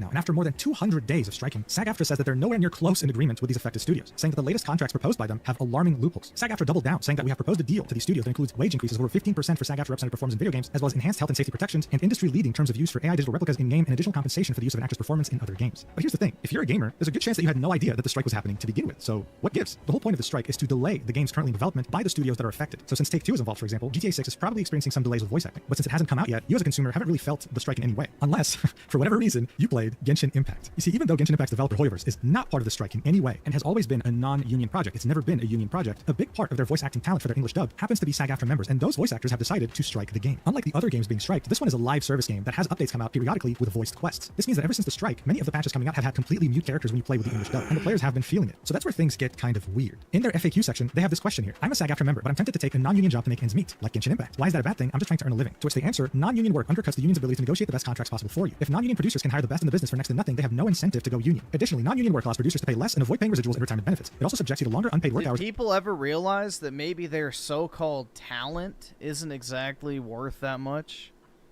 I mean, God forbid, right? It's like all these fucking retarded anime artists that draw, like, literal middle school tier art of fucking anime characters acting like the world is ending because they can't get their $50 profile pic commissions anymore because nobody fucking needs their asses. They can just go on fucking ChatGPT or whatever and generate a fucking weeb, you know, profile picture in seconds. You don't have to give money to some disgusting, you know, pedophile leftist who draws fucking, you know, anime girls for a living. So, yeah. People think they're entitled to make money from their hobby. And it's like, no, you're not. You're not entitled to make money just because you think you're good at something. Like, sorry. Bye, bitch. And potentially hazardous working You won't conditions. be And when you missed. work off the card and run into problems, the union can't help you because the project wasn't produced under the SAG-AFTRA contract. Working off the card not only contributes to the growth of non-union work, but it puts your membership in jeopardy. Under the union's Global Rule 1, members must work under contract. Consequences for working off the card range from fines to suspension to expulsion from the union. No, yeah, not only are you confused, I am too. How is it that the majority of voice actors on Genshin Impact, a non-union project, are SAG-AFTRA affiliated, which directly breaks this rule, but are also striking even though the game isn't part of the strike? It makes absolutely no sense. You know what else doesn't make sense? Around 6 months before the video game strike, SAG-AFTRA signed a deal with a voiceover studio for AI use in video games. This article from Variety says, the company sells AI voices to video game developers from its library of ethically licensed voices. Last year, the company announced a new iteration of smart NPCs, non-playable characters that could use OpenAI or other language models to interact with video game players. This deal pertains only to digital replicas, using AI to recreate the voice of a real performer, living or dead. This obviously divided the hell out of voice actors in SAG-AFTRA. It's like, what, you just did a strike for actors for like over 100 days, and now you're signing this, and you haven't even covered video game actors yet? Weird. I think disappointment is the first word that comes to mind with both announcements. Amber Warnock Estrada, a video game journalist and aspiring voice actor, said, "We were all just like, what was the point of the strikes?" Marcus Rothenberg, a full-time voice actor, echoed the same disappointment. The union didn't consult their members, Rothenberg said. "I know people that had never heard anything about this until they went through." You know what else is interesting? For Genshin Impact specifically, Hoyoverse uses a studio established in the US by the name of Side. That means that they don't hire voice actors directly, they hire a studio that gets them actors on their behalf. Side also happens to have very strict AI protections in their contract. So what are the voice actors striking exactly against Genshin? No one really knew, and no one really bothered to research. Look, this is the Genshin Impact subreddit, in which someone posted an update on the strikes. Look at the top comment. Nice. Hopefully the negotiations are swift and in actors' favor. Even though the game they were playing was practically voiceless, right? They saw the voice actors voicing some of their favorite characters go on strike for their rights against AI, and they supported them fully. If there was any frustration from players, it was actually towards Hoyoverse. Why the hell don't they sign the contract? Why is it so hard for them to give voice actors the rights that they deserve and protection against AI? This was the attitude that most of the community was exhibiting, and everyone was mostly hoping for a peace. Reddit moment. I guarantee you this is not the mentality most of the community was voicing. It's just a bunch of fucking Redditor retards talking about voice actors. Full resolution until people started getting fired. Zenless Zone Zero is a game made by the same developer of Genshin Impact. One of the characters in this game is Von Lickon. He's really fun to play and was definitely made to appeal to the very rich furries. Ever since release, his voice actor was Nicholas Thurkettle, and the community loved him. However, in early 2025, his dialogue in new patches would end up being unvoiced. You see, the strikes against Genshin Impact weren't the only ones. Every Hoyoverse game was affected, including Zenless Zone Zero. So people assumed Nicholas was just participating in the strikes like everyone else. But on March 12th, 2025, he tweeted this out, saying, "Proxies," which is the name of the player in Zenless Zone Zero. "I'm learning about this as you are, and I share your shock. Neither Hoyoverse nor Sound Cadence, which is the studio that Hoyoverse hired specifically for Zenless Zone Zero, has communicated with me since October. I've been fully available and recorded multiple voice jobs in that time. I'm trying to learn more and absorb this news." On March 12th, 2025, Nicholas, as well as the community, found out that he was recasted. Another voice actor had effectively replaced him as Von Lickon, shocking the entire community. A bit over an hour later, another voice actor by the name of Emery Chase had this to say, "Hey Proxies, I was replaced as Soldier 11, another character in Zenless Zone Zero, because I am unwilling to perform work not covered by a SAG interim agreement during a strike for AI protections, the outcome of which will determine the future of our industry. Any other theories that pop up are incorrect." And this is why China will win, guys. This is why China will win, is because they don't have all this fucking gay red tape. Nor do they care about a bunch of California leftists pretending their hobby is a career. To clarify that there's a difference between being struck and not being on an interim agreement. Union projects that began work prior to the strike and non-union projects are not struck, but they also do not offer the union-enforced AI rights we are fighting for. Many actors are choosing to voluntarily withhold work on these categories of projects because we feel it is the best way to support the union's fight for the protections that are critical for our continued ability to create the art we love. I knew that by withholding work, it was possible I'd be replaced, though of course I hope they would choose to leave her silent until I was able to return. I found out the role was recast today alongside all of you. I loved working on Zenless Zone Zero and would have been thrilled to return to the project post-strike or with an interim agreement, but I stand by my choices regardless of the outcome. All my best wishes to the cast and the production team. Thank you for a great ride, Proxies. So there you have it. Even though Hoyoverse is not part of the official SAG-AFTRA strike, Emery, as well as many other actors who are SAG-AFTRA and working for Hoyoverse, decided to strike. Look at this fucking thing. Non-binary autistic actor. They, she. That's not non-binary, you dumb fucking whore. You picked she. That's literally a woman. It's just, dude, honestly, face the fucking wall. Face the fucking wall right now. These are the people we're supposed to be fighting for. These are the people we're supposed to be. Yeah, fuck no. I will fight you, not for you. Independently from their union in solidarity with the actual strike. This was all in an effort to make Hoyoverse sign the agreement, even though they technically weren't part of the actual strike. Nicholas Thurkettle quote-tweeted Emery's tweet and said, "This is what I've been quiet about. I'm not SAG, but what game companies want to do with AI is an existential threat. I took a personal stand to ask for protection and had to be willing to give up the best thing that's ever happened in my professional life. I stand by my choice." But this kind of didn't really make sense in regards to his first tweet. Someone replied with, "So you were aware that they did reach out to you regarding returning to the role and you turned it down knowing you could potentially be recasted for this choice, and then went off to Twitter to say they never reached out to you since October?" Things weren't really making much sense, but at the same time, people were still on the voice actor's side. I mean, they were claiming that they were fighting for their own existence. That if they don't do this, AI will replace them fully. So they were excused for the sake of the bigger picture. These tweets made the actual studio, Sound Cadence, have to make some sort of a statement because a lot of theories were running rampant. This is what they had to say. Troon colors. Hey, from top to bottom, Sound Cadence Studios is a community of artists. As concerns have been raised regarding how we work with our voice actors, we want to take this opportunity to clarify where we stand and how we operate. Every contract at our studio features explicit AI protections regardless of union status. Much of our staff are actors themselves and could not in good conscience offer other performers work we would not be willing to take. The decision to recast talent on any project is not made lightly. While sometimes our hands are tied as to what we can communicate and when, we understand how personally actors take their roles and always want to ensure that no one is ever blindsided. Our studio has and will continue to honor legacy casting on all projects we've inherited whenever possible and always reach out to actors to reprise their roles before investigating any other options. We respect the decisions of all actors in navigating the ongoing strike and fully support SAG-AFTRA and its AI negotiations. The passion of fan communities for video game characters and the people who bring them to life is further evidence that real human actors matter, and we will continue to bring voices to our clients' projects in the most human way possible. Look, things became even more confusing with the statement because they said, we'll always reach out to actors to reprise their roles before investigating any other options. But Nicholas claimed that he wasn't contacted for over 4 months. Additionally, Emery claims that she was doing this for AI protections, but they're already present in the Soundcannon's contract. She then specified that she only wants to work on a project that has an interim agreement, so a SAG-AFTRA contract. But she was working on this game before the strike, which meant that she was a union member working a non-union project, which is against SAG-AFTRA's policies. Does a single thing here make sense? No. But again, it didn't matter. People were still siding with the voice actors because this was the voice actor fighting against evil corporations and AI. They were always given the benefit of the doubt. Until one day, all of the goodwill they had from all the community would come crashing down on their faces. Kinich is a Genshin Impact character available in its newest region. At some point, much like many other characters in Genshin Impact, his English dub would go silent, and people had correctly assumed that much like all the other actors, his actor was also on a SAG-AFTRA strike. But then, that voice actor, John Petnote, posted this statement on March 26, 2025, saying, "Hey everyone, if you've been playing the latest 5.5 update in Genshin Impact and are hearing Kinich speak for the first time in 6 months, it's not my voice, I've been recast. I've been withholding voiceover services during the SAG-AFTRA interactive strike because Voiverse wouldn't offer AI protections in the form of a SAG interim agreement. They'd kept my character's dialogue silent for months, all the while I had made the difficult decision to continue not going in until an interim agreement was signed, and this was ultimately why I was recast. Now obviously, a recast is not what I wanted. I'd hoped that any progress behind the scenes would be made and I would come back safely, or that if recast auditions went out, my colleagues wouldn't read for them. Unfortunately, I was wrong. I absolutely adored playing Kinich. Genshin was my comfort game during the early parts of the pandemic, and it was a dream of mine to be a playable character. At the time, I didn't have an agent, didn't live in LA, or had any connections that would get me close. You're not important. You don't matter. You are a fucking replaceable portion of the game. Like, these people have delusions of I thought none of my colleagues would, you know, read. Like, bro, fuck off. You are nothing. You're a fucking worm, unfit to be scraped off the bottom of my fucking shoe. Like, goddamn, man. But 4 years later, I did it, and the messages I've received from you all saying how much my performance this case meant to you made my heart swell. I would and can return if Foyo invites me back and signs an interim. I stand by my choices regardless of the outcome. Also, the strike is still ongoing. Please don't believe this information on the internet. My best wishes to the cast and the production team. Thank you for everything, JP. This came as an absolute shock to the entire community, because here there wasn't some weird conflicting story. This was John saying, hey guys, I'm striking, and I was directly recast because of that strike. Genshin is also a bigger game than Zelda Zero, so of course, the stakes were higher. I also want to point out that getting an English dub role in Genshin Impact is actually a huge deal. Due to the massive popularity that this game gained during the pandemic, they were one of the main beneficiaries of its popularity. This allowed them to grow their social media followings substantially, allowing them to land more roles. It was a major stepping stone in the industry. So getting a role here, as well as losing it, is a very big deal. But typically, when someone gets recasted in a controversial way, like with what happened with Emery, the replacement keeps it secret, at least for a while. This time, though, it wasn't silent at all, and it created total chaos. On the same day, the voice actor Jacob Takanashi would post this on Twitter, saying, "Role announcement. I'm honored to join the English cast of Genshin Impact as the voice of Kinich, taking up the mantle of Malifaux is a privilege, and I'm grateful for the opportunity to carry the flame from the previous flamebearer, John, who did an incredible job. Those are big shoes to fill, and I promise to give it my all out of respect for him, for Hoyoverse, and for you, the fans. Thank you to Diana for their amazing direction, for helping me navigate the intricacies of this incredible game, and to Side Tokyo and Hoyoverse for the honor of bringing Kinich to life. I'm deeply grateful for the privilege of entertaining you all." Now, yeah, you're probably expecting the Genshin community to be divided on this, with some people completely shitting on Jacob and others supporting him. What no one was expecting, though, is that the voice actors themselves would join in on this shit show and publicly attack Jacob for taking on this role. There was only one voice actor with something positive to say. That was Nathan Noakes, saying, "Welcome to the team, Jacob." Every other voice smart guy actor in these replies had something negative to say about this. Here are some comments from many voice actors, not just for Genshin Impact. Like, there are many reasons why roles get recast. I personally draw the line with the original actors holding out because they're fighting for better work conditions. I have refused many auditions to take over roles from my peers because I never do that to another fellow actor. This was Jacob being publicly called out by a very well-renowned English dub voice actress, but she was far from being the only one. Kaylee Mills, the voice actress behind Kaching in Genshin Impact. Hold on, what was the... This was Jacob being publicly called out by a very well-renowned... Bro, Orihime is fucking terrible in Bleach.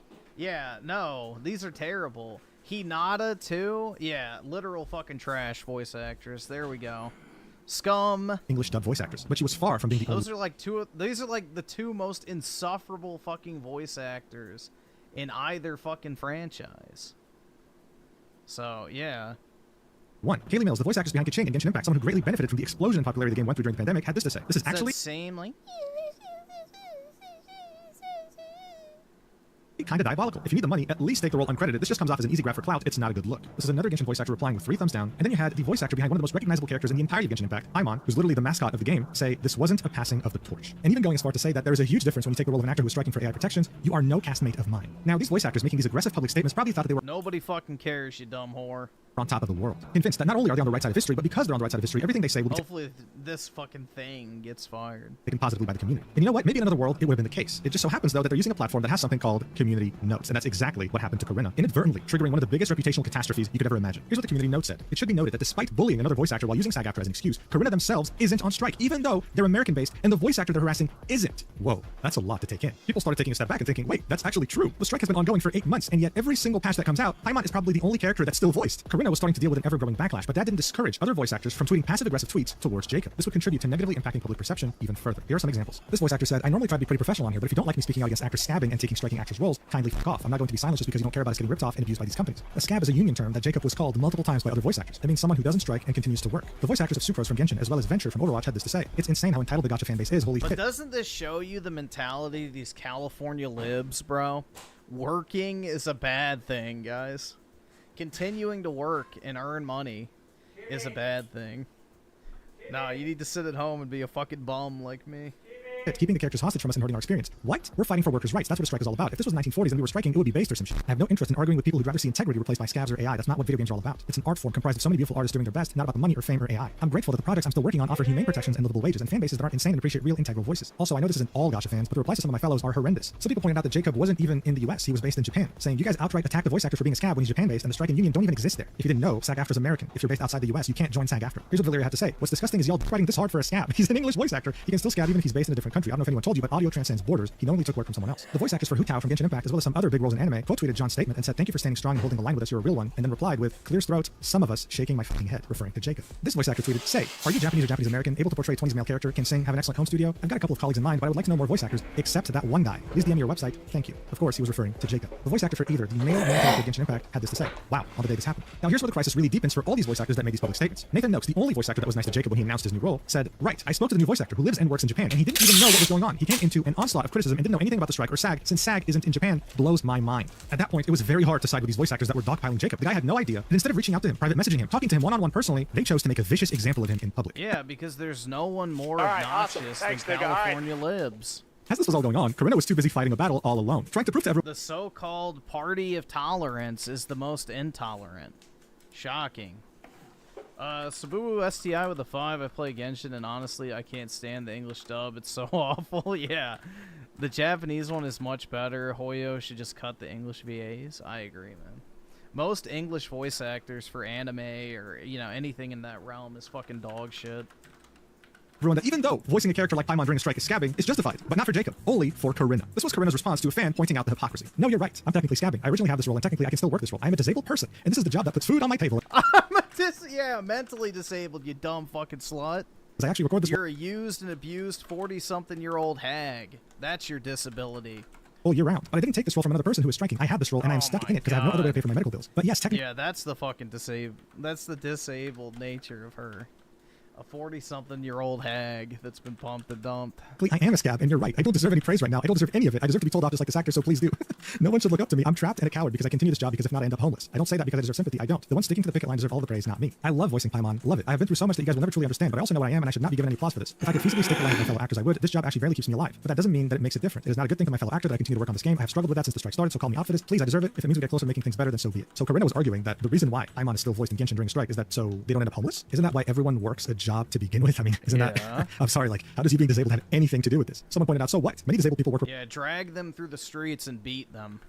That's the only solution.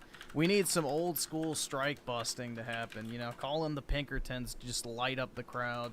Remotely in other professions, voice acting is not your only option if it puts you in such an unethical position. But you have to seek attention on Twitter.com like a 16-year-old and present Just yourself like a start saint. shooting. To which Corinna replies with, "I definitely don't present myself as a saint, but you don't know my disability and what I am able to do." This person said, "I'm very convinced that you keep voicing Paimon because while people are unhappy that characters they love are unvoiced, like 90% of the player base would actually fucking cheer if Paimon was fucking silent."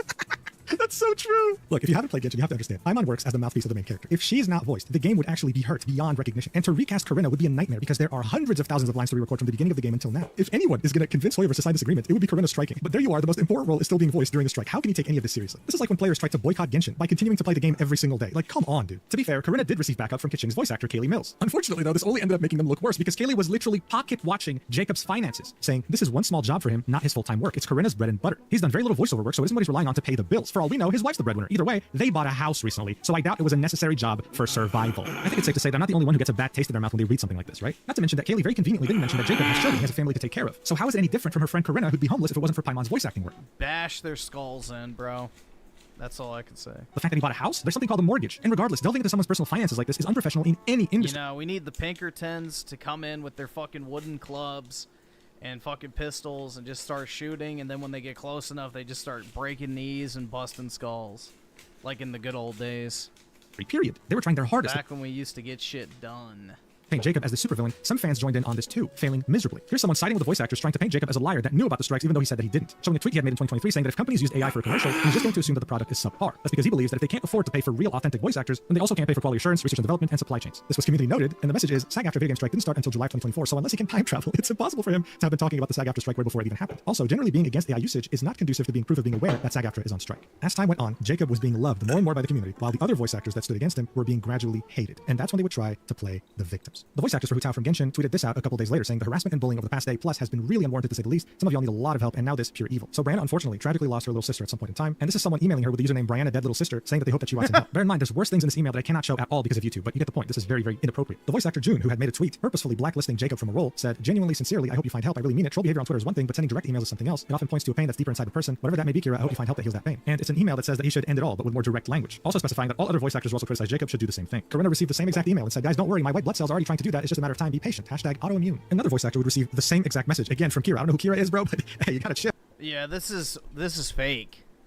This is them trying to change the narrative by, you know, employing their employer in Hollywood's very own tactics. A false flag. The post said, love the community. Someone named Korokira thought this was the appropriate thing to send me this afternoon. This prompted Jacob to quote tweet this tweet saying, hey, I know tensions are high, but don't fucking do this, Jesus. If you send threats to anyone on my behalf, too far, man. Too far. Sorry you had this happen to you, Kiba. And now I'm seeing it wasn't just Kiba. The iceberg lawyer, I'm sure, is the one who sent it.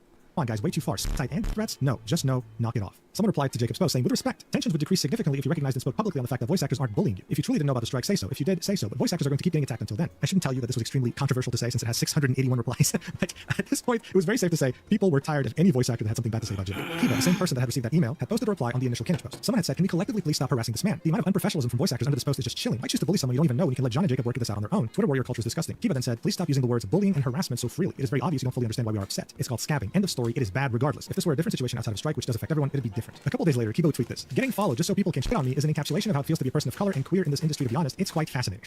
Yeah, just leave then.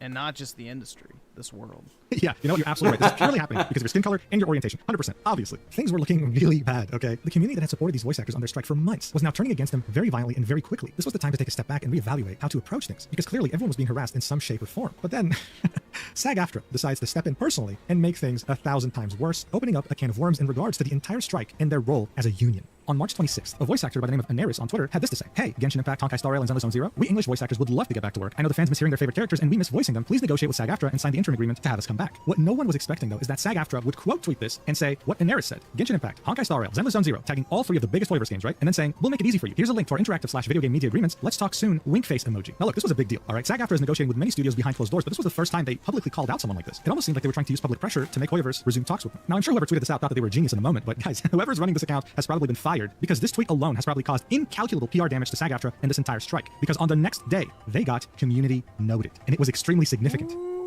Oh my god. Here's what it said. This agreement has severe limitations on how Hoyoverse can work with non-union voice actors, including a lifetime time limit for the voice actor, and eventually forcing the voice actor to either join the union, which has large entry costs and fees, or stop working on the project. Linking SAG-AFTRA's own website twice as the source for these claims. The first link is what we already looked at, showing how much it costs to join, $3,000 and a bunch of other fees to stay in. The second link actually included the SAG-AFTRA Independent Interactive Localization Agreement. This is what SAG-AFTRA was presenting to studios in order for them to sign it. It's 65 pages long, but what people were focusing on was Section 6 under Article 1 titled Union Security. It said, employer will only employ performers covered by this agreement who are members of SAG-AFTRA in good standing or those who shall make application for membership on the 30th day following the beginning of employment and thereafter maintain such membership in good standing as a condition of employment. Nothing in this agreement will be construed as preventing employer from hiring non-SAG-AFTRA members in accordance with the Taft-Hartley Act to perform interactive programs. We'll get back to what this means later. But for now, they continue, employer shall pay to SAG-AFTRA as liquidated damages the sum of $500 for each breach by the employer of the provisions of this section. Any breach of this section is subject to arbitration. Each time the employer hires a performer in violation of this section, it shall be considered a separate breach irrespective of the number of days of employment. It is the employer's responsibility to ascertain if each performer is a member of SAG-AFTRA in good standing. Employer shall provide SAG-AFTRA the names of performers to be used in the production of interactive material no later than the time of hiring or 48 hours in advance of the initial sessions, whichever is later. SAG-AFTRA, making this tweet, thinking that they were going to publicly pressure Hoyoverse to talk with them, ended up backfiring because now people were reading the agreement in depth when they didn't even bother to do so before. As I already mentioned, they were in full support of voice actors and the strike because they thought it was purely just about AI rights. And after seeing this, they started not just questioning the strike and the voice actors themselves with their behavior, but SAG-AFTRA as a union. At the same time, the Chinese community of Genshin Impact caught wind of this, and they were just as confused as everyone else, with one user explaining in detail that Hoyoverse, as a Chinese company, was already under strict anti-AI rules in China. Article 1023 of the Civil Code explicitly protects voice rights by referencing the protections for portrait rights. Unauthorized use of a person's voice, including highly similar AI-generated voices, constitutes infringement. If an AI-synthesized voice has identifiable characteristics like tone, intonation, or speech patterns that can be linked to a specific individual, it may still be deemed a violation of personality rights even if the original recording was not directly used. This law even covers using voices in different languages. The same Chinese user...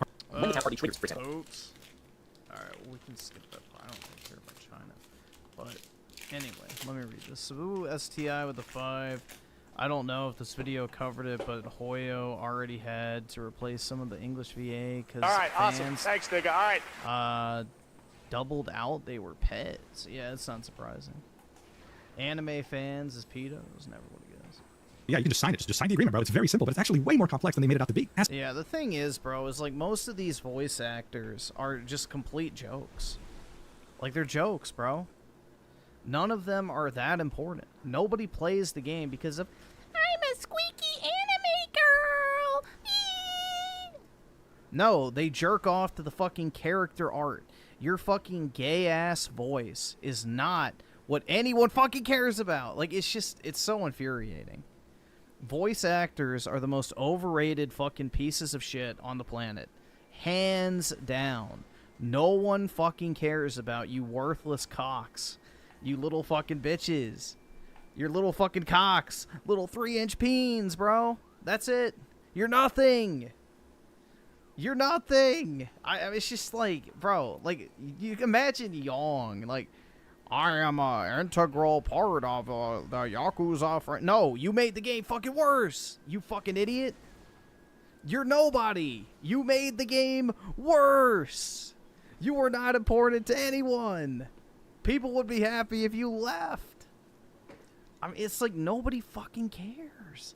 It's just, this is so dumb, bro. Honestly, it's just California libs trying to act important. As confusion was running absolutely rampant, Koidao, the voice of Albedo in Genshin Impact, decided to use the huge following he garnered during Genshin's explosion during the pandemic to clear confusion about the strike. Around the time Von Lickon and Soldier 11's voice actors were let go from South Cadence, he made a little thread clearing some things up, saying if you're just Sabu STI with the 2, you're 100% right. I play for Yellen and Raiden. But yeah, that's the thing, bro. It's like most of these guys, especially anime voice, like there's not a single good dub anime out there. Like, there's maybe, like, 1 or 2. And it's like, bro, dub anime literally has a stereotype for being absolute fucking horseshit. Like, it sounds like some ultra-autistic retard talking into a mic. It's insufferable. Just learning about the video game strike, I want to clarify a key detail I've seen get distorted a lot. Generally, the developer decides whether to sign an interim agreement, not the recording studio. Often, the studio is only a middleman. They do not set this term. A recording studio may offer AI protections in its own contract with the actor, but this ultimately means very little because the developer owns the final recordings, not the recording studio. They cannot dictate how the developer uses that audio. If the developer does violate the AI protection clauses in that contract, then the burden of enforcement would be on the actor. Often, that means one guy having to lawyer up against the multi-million/billion-dollar company. This is what we mean by enforceable AI protections, because while we are deeply grateful for any recording studio's personal support in the strike, the fact remains they do not have the power or resources to protect us or meaningfully enforce any AI clauses in their contracts. Currently, only a SAG interim agreement can effectively do that, as it would be backed by the union's legal resources and can meet any violation by a big company on the appropriate scale. That's why actors are holding the line and why outrage at a recording studio ain't it. So this did clarify a couple of things, why the interim agreement is so important, because it means that the union will back you up legally if problems arise. But on March 12th, when this post was made, people were already on the side of voice actors. When things started shifting, though, he made another post after SAG-AFTRA's disaster of a quote tweet, saying, "Taps the sign with incomprehensible force. Any video game can bring back their full voice cast immediately during the strike once they agree to enforceable AI protections via a SAG interim agreement, and the game can still keep its non-union actors after doing so. This is not a union actor versus non-union actor conflict. The goal of the strike is to ensure that this craft isn't lost to AI. We've got a common goal, which is why so many non-union actors are holding the line alongside their union castmates, despite having no obligation to do so. Non-union actors are among those getting recast across the industry right now because they were holding out for enforceable AI protections. They understood that without these protections, the job disappears for all voice actors, and I desperately don't want their sacrifices to be in vain. But again, this post's problem is that it doesn't answer the main questions. Why is it that the union security clause sounds so weird in the contract? Why does it seem like this is targeting non-union voice actors, forcing them to join after 30 days? Some people were starting to have doubts that this was very simple. Like this person saying, "I'm just a dude on the internet, and it's not that I don't believe you, it's that I've been around the internet to know nothing is that simple. There's always some bullshit you or whoever can't get into otherwise. Why isn't it being done already?" Koi replies with, "Hey, fortunately, with regards to the specific matter, it is that simple. Agree to enforceable AI protections and the voice actors can return. Over 150 games so far have signed onto the interim and were able to bring back their casts. It's happening right in front of our eyes. But we saw it with our own eyes, right? How there's 65 pages to this contract, and there's only 12 mentions of artificial intelligence. 12 on 65 pages. What are the other pages for? And why does it seem like non-union actors get screwed over with this deal?" Someone asked, "Where's your source that they can still keep non-union actors? Every other agreement made suggests otherwise." Koi replies with, "The Taft-Hartley Act of 1947 by law prohibits all labor unions, including SAG-AFTRA, from unilaterally barring non-union workers from union jobs. If a production wants to keep/hire a non-union actor, all they have to do is fill out a one-page form for that actor." Well, wait a second. I mean, if all you have to do is just fill up one page and keep working as a non-union actor, then I guess signing this contract is as simple as Koi is saying, right? Unfortunately, though, people were right to doubt this. Nothing is ever that simple. And for you to understand that, you need to understand what the hell a Taft-Hartley Act even is. Look, after the Wagner Act in 1935, unions were not only allowed to exist legally, but they also gained a ridiculous amount of influence. After World War Alright, we don't need a history lesson on fucking... only to make sure neither party is conditioning their commitment on some kind of loophole that undermines the other. And with the existential threat of AI, it is very much in the union's interest to grant these waivers wherever they can to get productions to agree to AI protections. So again, guys, this is all for AI. No matter what, this is all for AI protections. Even though it's only mentioned 12 times in the interim agreement, this is the true goal. One question says, "I'm still not comfortable with this requirement to join. Sounds like a big organization bullying the little guy." To which Koi responds, "I understand how this whole situation can give off that impression, and it's worsened by all the misinformation and anti-union..." Does Yong speak Asian? Apparently his family's from Venezuela, which is what makes it even funnier that he's a fucking socialist. Propaganda out there. Obviously, he wants everywhere to be as shitty as his home country.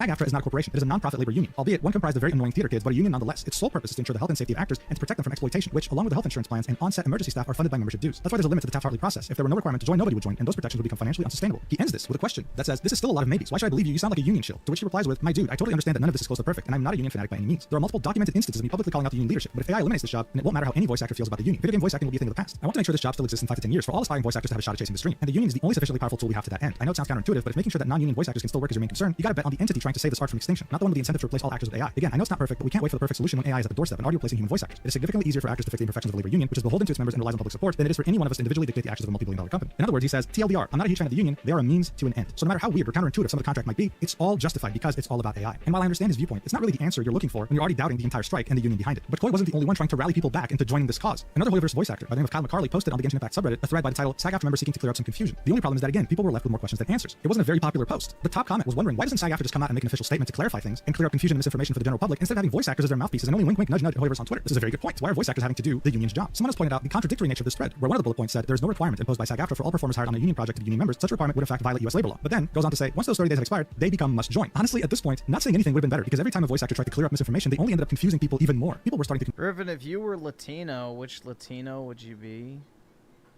I'd probably pick, like, Argentina, I would say. It's my greatest chance of being white still. Conclude that this entire strike was nothing more than a Trojan horse, disguised as an AI protection for voice actors, but in reality only had voice acting monopoly and mafia practices. But we're not even talking about the real issue yet. The real issue is the fact that this strike's weird contradictory nature made people want to look more into SAG-AFTRA as an organization, and what people started finding out wasn't really pretty. Remember the strike in 2023 done by SAG-AFTRA? This was meant to give people working in Hollywood more livable wages and, more importantly, AI protections. Well, it turned out that many people were disappointed with these so-called protections. This article from Prism said this. Critics of the deal who spoke with Prism were most concerned about the sections on generative AI, which is used to create synthetic performers or digitally created assets that are not any specific human performer but generated entirely through AI. This is uncharted territory. SAG-AFTRA member, actor, and director Satu Runa in Los Angeles believe the union should have stood against its use, period, rather than trying to work with it. It's very easy to replace us with this technology, she said. We shouldn't normalize it. The protections also include some significant loopholes. For one, for AI involving the participation of human actors, Schedule F performers who make more than $80,000 for a film are exempted, and consent is not required from actors if the photography or soundtrack remains substantially as scripted, performed, and/or recorded. Prior consent given can apply for future features if the producer includes a reasonably specific description of the intended use, language that could be interpreted broadly by producers. So if you make more than $80,000 on a film, those AI protections don't even apply to you, not unless specified, which is finally making money as an actor. And now someone can steal your identity and you only are told about it 3 months later. But it's okay. We'll all have AI protections going forward. It doesn't make every game union. Also, I've worked on several union games with international talent. A game going union does not bar that talent from working. Technically, no union actor should work non-union at all, but we do all the time. It's always been that way in voice acting. It's not necessarily fine, but it still is very different from taking an existing role from someone who vacated that role withholding work for AI protections. That's why I don't see anyone calling out any of the actors announcing their new non-union roles. It's because while as much solidarity as possible helps the cause, no one really expects everyone to be perfect allies. Well, I mean, this begs the question, right? Okay, fine. We've already talked about AI protections. We've already seen how the strike is meant to make healthcare more affordable and raise rates or whatever, but like, is Hoyverse really that bad of an employer? Are they underpaying these? Why would you even need healthcare for gig work? Like, you're not a full-time employee. Because if you're a full-time employee, then anything you do immediately becomes the property of the company. So you're paid on a gig basis. So why should you get fucking health? That'd be like if I demanded that YouTube give me health care because I'm a fucking content creator. It'd be stupid as shit. These voice actors, are they subjecting them to slave labor? Is this evil Chinese company exploiting our beloved voice actors and underpaying them? Is this why we really need a contract to be signed right now? No. According to Kaylee, even though the game is non-union, many of us are making the union rate. So what are we doing? Apparently not enough, because shortly afterwards, Kaylee deleted her Twitter account. Probably for the best, because God knows what else she would have said that would have hurt the strike even more. But it's okay, because this is like a tag team wrestling match. Kaylee's out, but guess who's in now? Corinna. The voice actor behind Paimon decided to post an unhinged rant on TikTok, and I could try my god, look at that thing. Explain it. Probably won't succeed, so just watch, okay? Okay, here's the thing. If voice actors, both non-union and union, in a video game want a game to go union, the game should go union. Nobody else's opinion matters. Look at this thing, bro. That's it. Just beat it. Beat it to death. And YouTubers don't know anything. YouTubers don't know anything. They're not voice actors. They've never been in my industry. They don't know what my industry is about. They don't know anything about SAG. YouTubers do more voice acting than you do, you dumb cunt. Like, bro, you really think that talking into a microphone for 4 hours a day makes you more qualified to talk about talking into a microphone than people who do it for 8? Fuck you. I don't know anything about being a non-union actor either. Stop telling me to go to liars. Liars. They are paid to lie to you. Also, I'm sorry. They have more incentive to lie.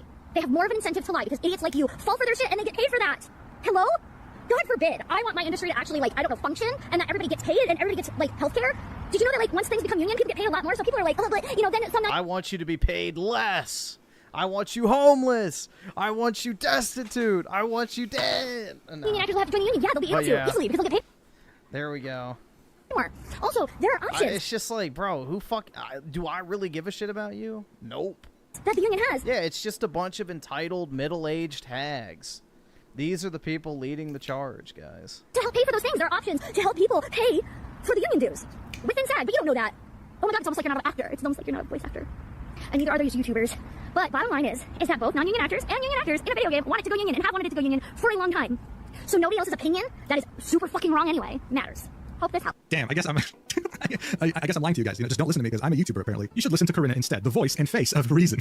But seriously, what was the goal here? Not only does it come off as unhinged, but it's also all over the place and says things that don't make any sense. Genshin was never a part of the strike. People are striking because they want Genshin to have a union contract. Why? Because it pays more. But they're already being paid the union rate. Then comes the topic of healthcare and benefits. But you know what's funny? As far as I know, and I could be wrong here, but I'm pretty sure Corinna is FICOR, not even a full-fledged member of SAG-AFTRA. You become FICOR purely because you want to work non-union jobs without getting into trouble. For that privilege, you're exchanging every benefit that comes with being a SAG-AFTRA member, including healthcare benefits. So I'm so confused, dude. Like, I just genuinely don't understand what the point of this rant was. And yet, Corinna was kind of becoming the unofficial spokesperson of voice actors regarding the SAG-AFTRA strike, which I'm sure you can understand is a disaster. The most ironic thing in all this regardless is that Corinna makes this out to be a life or death situation, while continuing to work on Genshin Impact as the most important character for voice. Spoo STI with a 5.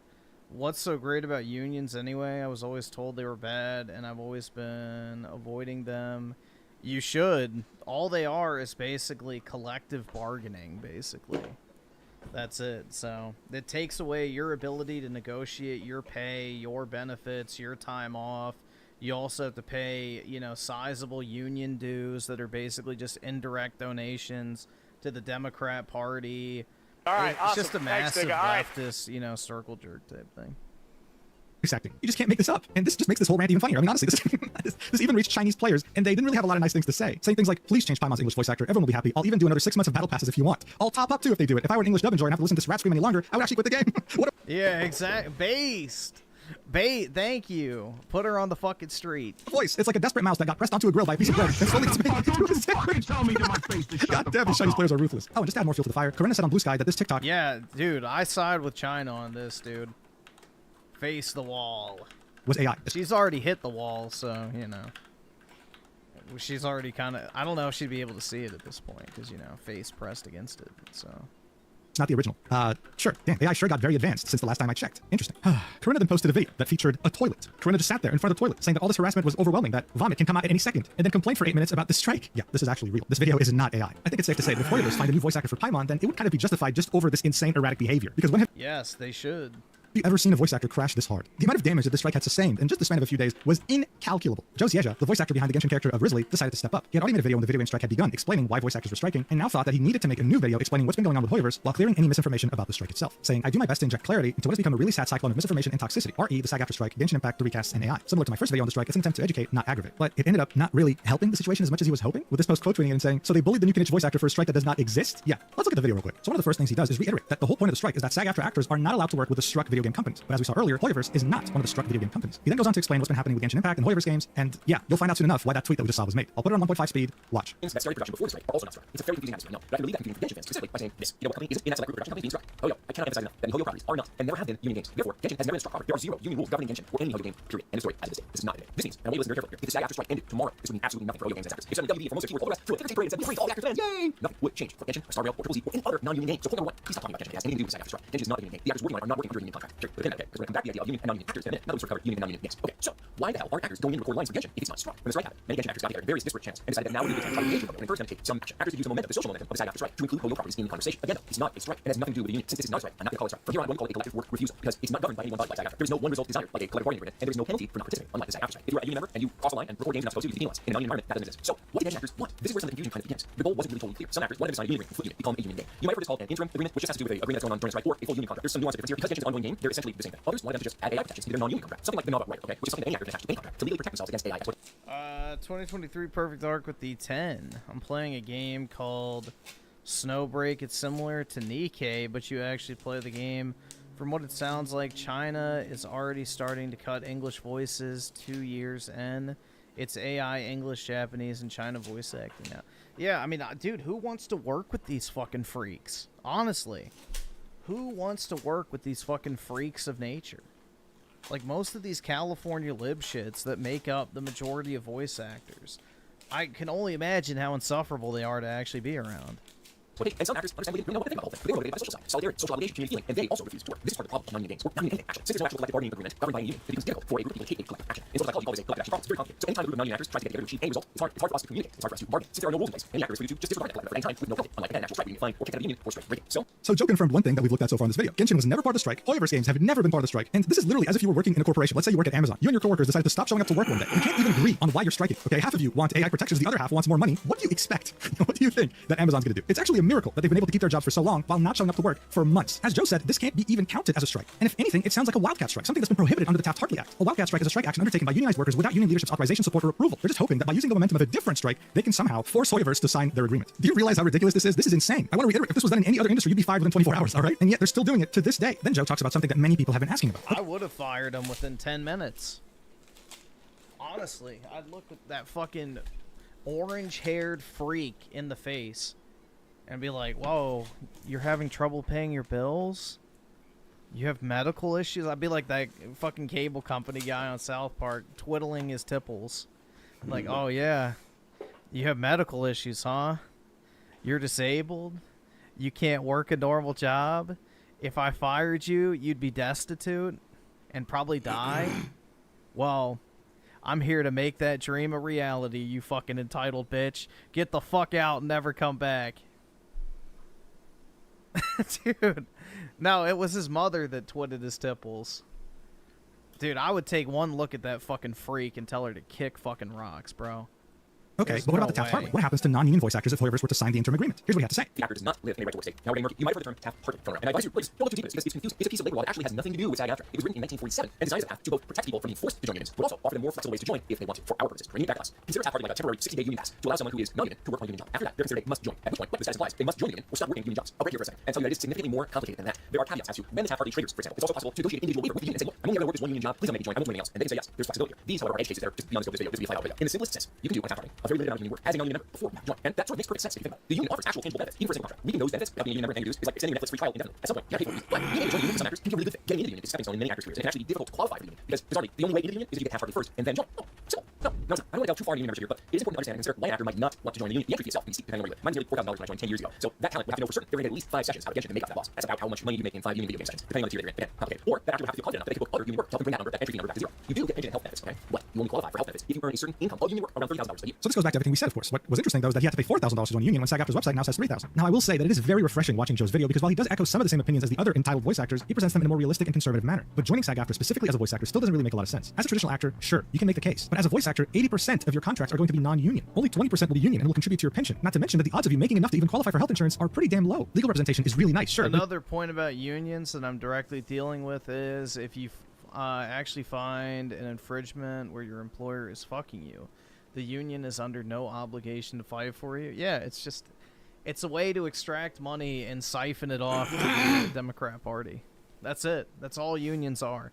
But it does feel weird to be locked behind. It's basically just money laundering. SAG-AFTRA membership. If a non-union voice actor got their voice stolen, SAG-AFTRA could represent them, win the case, and set a precedent for every single voice actor on United States soil. That's what unions in Europe do, right? They stand up for everyone in the industry, not just people who are members. Asking for $3,000 from people who mostly do this as a hobby just doesn't make any sense, and that's a problem. Joe goes on to talk about what we already talked about as well, the fact that technically as a union member, working non-union contracts is not permitted, and he also talks about FICOR. He then goes on to talk about social media toxicity, how it doesn't help, and how, yes, the situation is quite complicated, and we've understood that quite well. Unfortunately, Joe's intention didn't really work out as well as he had hoped, because many of the comments are left in utter confusion, and we're also disillusioned with the voice actors that have been participating in this discourse. I mean, look at this comment here with 4.6k likes, saying, so let me get this right, union voice actors are bullying a non-union voice actor for getting work with a non-union game, which isn't being struck by the voice acting union. A non-union project that union voice actors shouldn't even be working on. So it's okay for union workers to steal non-union voice actors' work, but if a non-union voice actor takes the role of a union voice actor who shouldn't even be striking, but is refusing to work, there's hell to pay. This is ridiculous. And this comment says, in their quest to not be replaced by AI, they seem to have completely forgotten that actual people can still replace them. This strike, as well as many of the Genshin voice actors that participated in this discourse on Twitter, were now seen as a complete and utter joke. Kiba Walker, who had already participated... They always were jokes. Look at this fucking freak. This discourse said, is it just me or was that video, the video we just watched, not helpful to the situation and now people hate us more? The unintended consequence of this video stretched far and wide, with some people calling for every striking voice actor on Genshin Impact to get replaced immediately. People didn't care anymore. Yes, the video was 29 minutes long, but they could only focus on the part that said Genshin and Hoyoverse were never part of the strike to begin with. The voice actors who went completely unhinged on Twitter had lost all good faith. As this entire catastrophe was fully unfolding, Corinna decided to post a picture. Look at that thing, bro. I'd take one look at that and say, get the fuck out. Be gone. With some very well-known Hoyoverse voice actors, one of them being the voice actor of the main male character in Genshin Impact. This was after the unhinged rant and the sitting in front of a toilet complaining about vomiting rant. Look, this might have just been an innocent picture, but you have to understand, many of these voice actors had not really expressed anything on Twitter during this crisis, but they were still caught in the crossfire because being in a picture with Corinna after the insane unhinged rants meant that you approved of this behavior and meant that you thought the same way. Corinna is now essentially a walking plague. Any other voice actor that is seen in the same picture is probably going to get hated too. It's just not a good thing to associate with someone like that right now. Look, overall, you made it to the end. Congratulations. Overall, this whole strike, as well as the fundamental need for SAG-AFTRA as a union, is now being questioned. It's pretty insane to witness a strike that's been going on for 8 months get hurt so much from a public relations standpoint in just the span of a week because of some entitled voice actors. SAG-AFTRA is a joke of a union, especially for voice actors, and they deserve better. And while you may be disillusioned with all English dub voice actors right now, I do want to point out that, look, most of them are actually very good people. I had the pleasure of speaking with one in particular, and he was one of the nicest people I had ever met. It just goes to show what a few bad apples can do to the reputation of an entire profession. It's something that will take a long time to recover. It's such a shame. In the end, though, many people are asking themselves, is Hoyoverse actually going to sign this agreement? After this, probably never. People are fully on their side now. Before, if they had recasted some voice actors, they would have probably faced backlash. Now, people are calling for the complete deletion of English dub in general. If they replace Corinna as well as any other entitled voice actor on Twitter, hell. Destroy them all, dude. Put them all in the homeless shelter. Even the one striking and that said nothing about this, then the backlash would be minimal. And that's just the impact of this entire controversy. I do hope that voice actors and performers of all kinds actually do get AI protections because it's actually a problem, but this is not the way to do it, especially when you're striking on something that isn't part of the struck companies to begin with. Thanks so much for watching until the end. I really appreciate it. This video took a long time to make, so I'd appreciate it if you like, comment, subscribe, all that. It's too bad I'm not a female voice actor, dude. I would have single-handedly offered to replace that fucking disgusting abomination for free $99. I would have contacted them and said, I don't care how long it takes. I will go into the studio, re-record every single fucking sentence of dialogue for absolutely free. And then you can just pay me 50 cents on the dollar, what you used to pay her, in order to replace her. Just so I can see her get fired. But yeah. Unfortunately, I am not a woman, so I can't do it. But if I was, I absolutely would do that. Just out of pure spite, bro. I would do it just to be a vindictive asshole. But it would be so fucking worth it. Stuff, and I'll see you in the next video, whenever that is. Love you so much. Mwah. It would be so worth it. Dude, I cannot fucking stand voice actors. They're always like this. Bro, what the fuck? Yeah. Wowie zowie, dude. Everyone's favorite puppet account. Apparently, this is him begging for money for someone he didn't even fucking know and pretended that he does know him and what. I don't fucking know. We'll see what it is. George F with the 2. How's it going, man? Let's see. I'm not a fan. Oh god, this guy again. All right. A few days ago, my good friend Anthony was in a car accident and Apparently, he didn't even know this guy, and it's his good friend. lost his life. I guess And, I don't fucking know. Man. I'm still kind of finding it hard to believe, you know. Anthony was part of my friend group when I was a young adult. We spent a lot of time together. You know, we were all fairly fresh out of high school. A lot of us are going to college, and so we're all just hanging out just all the time, just playing Magic. Like, just, you know, he was over at our house almost every day for long stretches, and we just... No wonder why he doesn't like Trump. He likes Magic. Played a bunch of Magic. I can't even calculate how many hours I racked up playing MTG with Anthony and the rest of my friends. Anthony was really and truly one of the most... Magic is the most woke card game on... Well, Wizards of the Coast in general is like the most woke probably company in the gaming sphere if you count card games and shit. Genuine people I've ever met, just like, and like the least cynical. He just had this like real warmth to him, and like, I don't know, like if there was anyone who wanted everyone to be happy, I don't know. This was wanted to always so do the right thing. Don't ask me. It was him. And I did it. He was also just when it comes to videos, guys, you have to remember that people recommend me shit to watch. I don't know what the fuck half the shit is. Goofball, such a goofball weirdo. we do the silliest jokes, and we had so much fun. And those times, that few year span where him and all my friends... Yeah, my best friend died, so what you can do is exactly... Open your wallet and give me all of your money. I'm sorry, bro. This shit's tacky as fuck. I would never do this shit. Like, hey guys, someone completely unrelated to my YouTube channel died. Can you shower them in super shekels? Like, no. I don't know. Like, it's just... relevance? Like, why don't you just give some of your own money? And I don't know. I don't like begging. I don't fucking like begging. I don't like it. I would never do this. Everyone just hanging out and playing Magic and making stupid jokes. It really was some of the best times of my life. And when you share something like that with someone, it really is like they become a part of your family. It kind of feels like something that never really goes away, you know? Those kinds of people who were present in times like those, they never, ever stop being important. And the reason I'm making this video is because he is survived by his wife and their 2 children, who now find themselves in an overwhelmingly difficult situation. You know, they relied on his income, so, like, obviously that's bad enough. But then she was 2 days away from starting nursing school on the day that he died. She was just right there on the cusp of starting this whole new journey in her life. And she was on, like, the wait list to get into this school for years. Actually, for years. She worked so hard and so long to get to this point.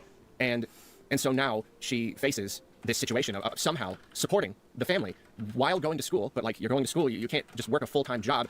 You've got kids to care for, finding care for the kids. One of them has special needs. There's paying for the school itself, and just on top of everything else, there are end-of-life expenses, memorial, and all that stuff. It's just, That's why you buy life insurance. I can't fathom the difficulty that they now face, the situation, and all of that on top of just the horrible, horrible, horrible pain of losing him. It's so much. It's just so unimaginably horrible. Yeah, I don't know, bro. I just don't like this. Oh, my friend's dead. Can you guys, you know... Open your wallet and give me all of your monies. This would be like if I came on stream. It's like, hey, guys, my grandma died. Can you give me $100,000 to, you know, pay for the funeral? And blah, blah, like, no, it's just tacky, bro. How many fucking fans of his do you think have had people die in their life and they've had to figure shit out? But because he has a YouTube audience, he gets to come on and like beg. Like, I don't know. I don't like that. Personally, I think it crosses the line of, you know, the audience YouTuber interaction. To go through all of this, and so in the description of this video and a pinned comment, I'm going to put a link to a GoFundMe for them.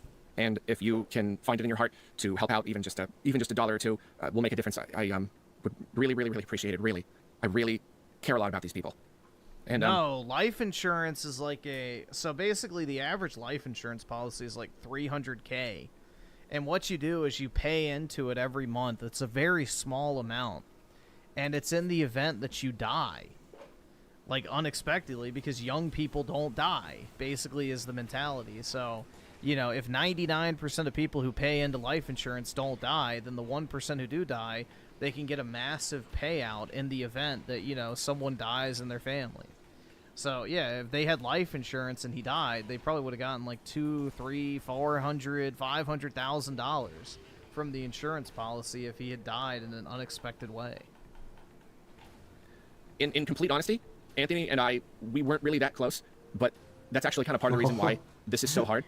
Maybe some of you can relate to this, but Anthony was one of those friends where, like, we both really wanted to connect, and somehow throughout all these years and even all of those times that we used to hang out all the time, I don't think he and I ever hung out. Like, I have a life insurance policy, so like if, let's say, I don't know, a fucking 18-wheeler comes, you know, hurling down the road, doesn't stop at a red light, and fucking crunches my Hyundai, you know, my parents, I think, will get like $600K or something like that. That's my policy. So that's like the whole point.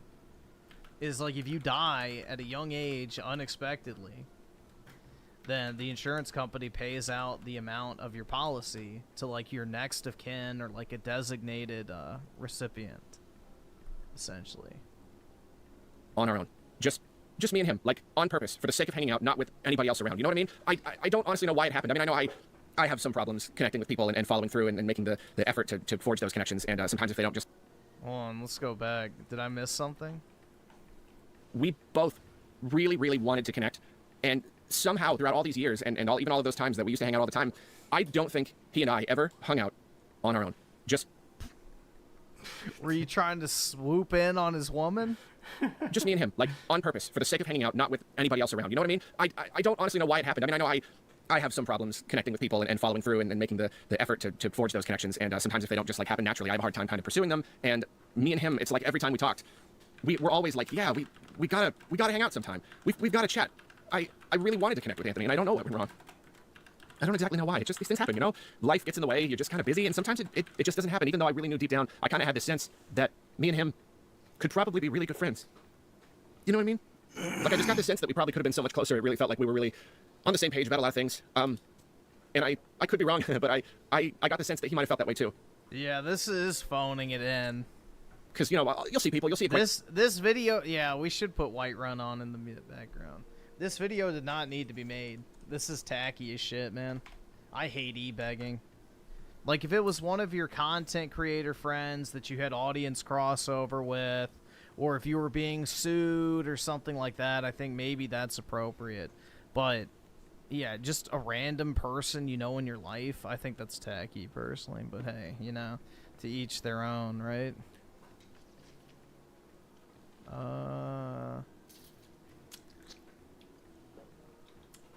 Beam. I want the extended. There we go. Acquaintances, people in your life, and you'll say, hey, one of these days we should grab lunch or coffee or something, and like, you know, you do mean it in that moment, and you would like to connect with that person more. But there are some friends where, when I say that, I guess I feel it a little bit more deeply. I really do feel like, yeah, I really do need to connect with this person. I think we're very similar, and we just never did. And I didn't, you know, the last few years I didn't really see him much, and then I moved away a year ago, and I haven't really talked to him. What a fact. Even one time. I haven't even talked to him, bro. And so, it's like this did not need to be made, bro. Of him as a friend is really hard, but it's almost like, I don't know, it's the loss of that potential that hurts in a complete, you know, I've lost people before, but I guess it hurts in a different way to lose someone knowing that I could have been so much closer, and now just really wishing I had reached out, you know? And man, I'm kind of at this, this stage of my life, maybe it's, getting up in my mid to late 30s or something, but just really spending a lot of time just thinking about life itself and how short it is and how precious it is and how important making these connections with each other really is. And so to be hit with this, to be just reminded even more sharply and painfully just how short and precious life is and how every single day you wake up and you don't know what will happen. And every single person you have in your life, you don't know how long that person might be in your life. All we can do is hope for the best, but every day is just a new day, You don't know what tomorrow's going to be. You just don't. And sometimes things or people can be taken away just in a heartbeat. Just in the blink of an eye. It changes. And I guess it's it's really just reminding me that I need to stop waiting. Like I can't wait anymore. I can't listen. do this. There can't be a later.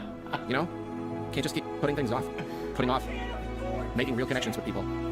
If there's someone in your life who you want to have a closer relationship with, that's not something that should be, last priority on the schedule. Something that one of these days I'll get around to calling that person and finally just sitting down and having a good talk with them.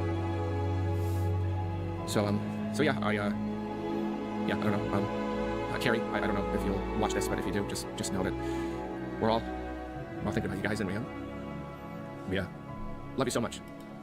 Yeah, that's just tacky to me. That shit's tacky if you ask me.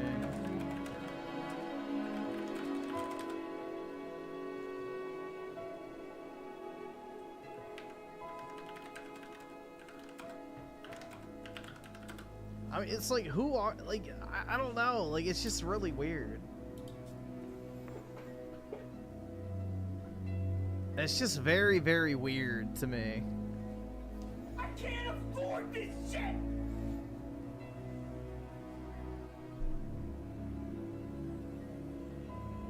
Yeah, the cringe, it's just like parasocial as fuck.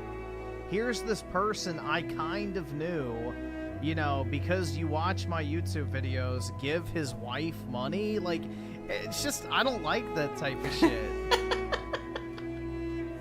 Yeah, exactly. He blew him off for years, and now all of a sudden he, is the savior. Yeah.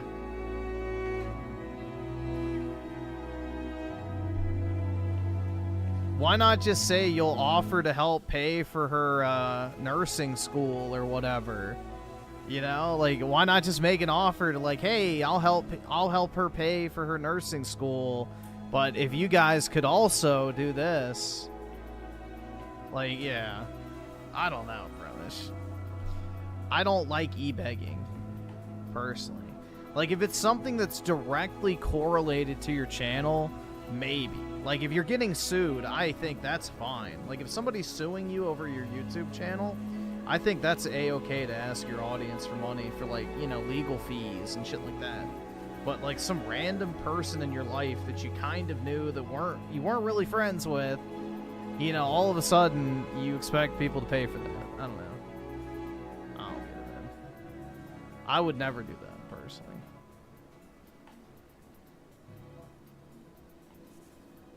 But then again, I would probably never make a GoFundMe over the death of somebody.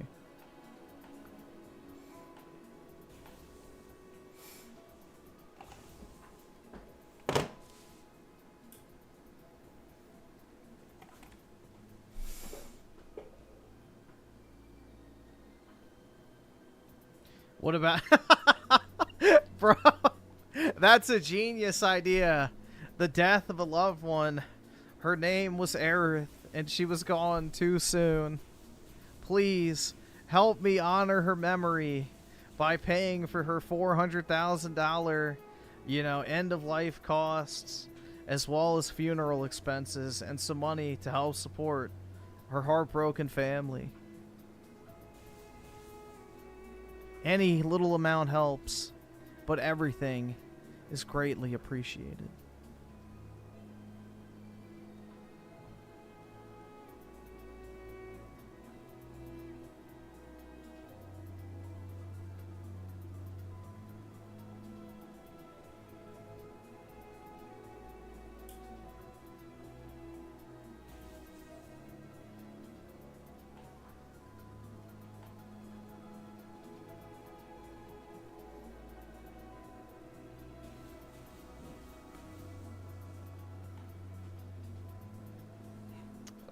Let's see.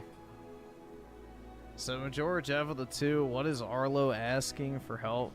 Basically, his not-so-friend died, and he wants to give money to, I guess, his spouse. I don't know. Something unrelated to his content entirely. Fancy Leo with the 15. A, what the fuck is this video? I think I just answered that.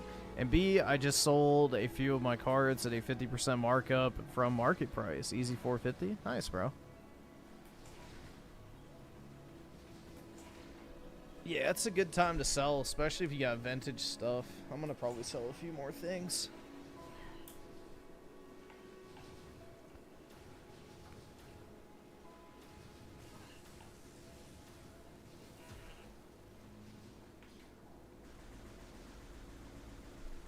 All right.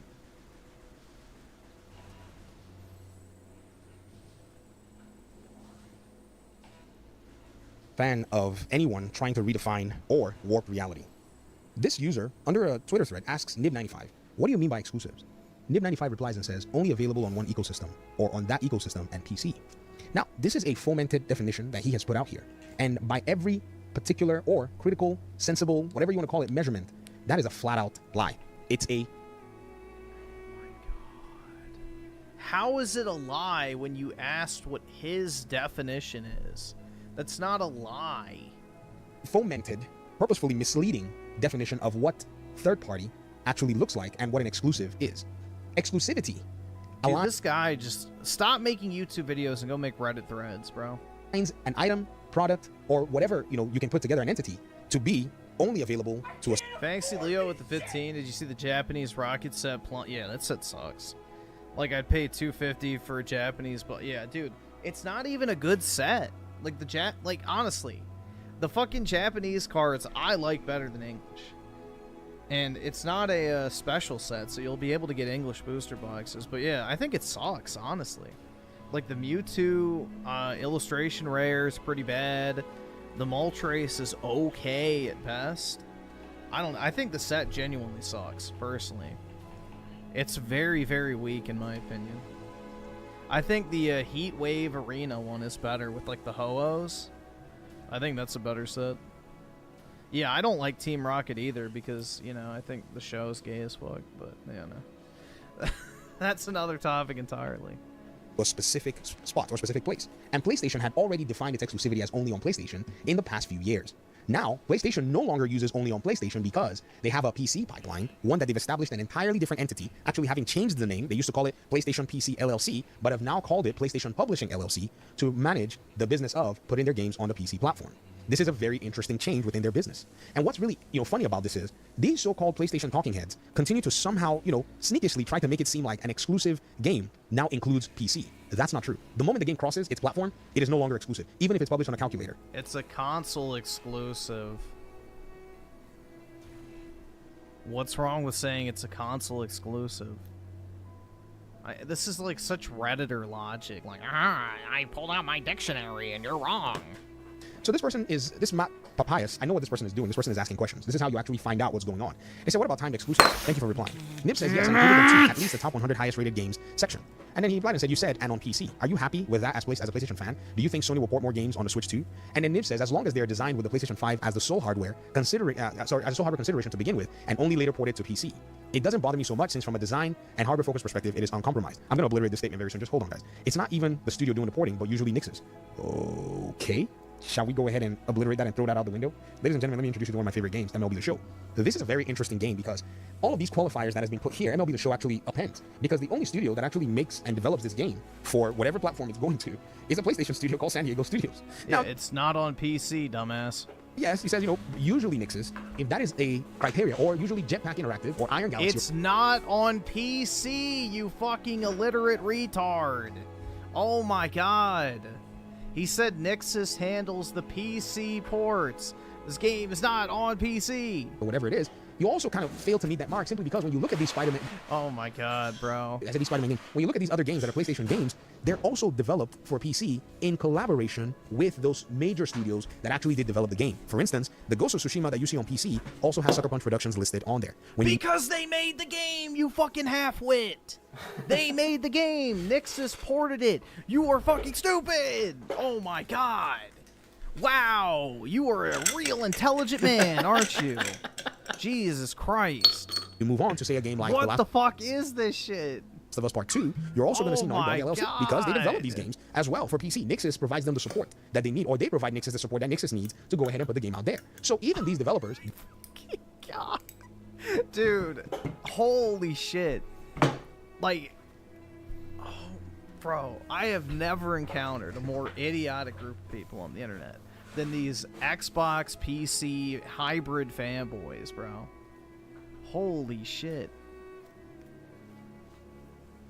Thanks to Leo with the 30. Appreciate it, man. In other news, the sole importer and distro of the Pokemon TCG here in Israel is going to charge around 250 to 300 bucks per box before the 18% value added tax. I'm gonna just import privately from Rod for 70%. Yeah, that's definitely the way to do it.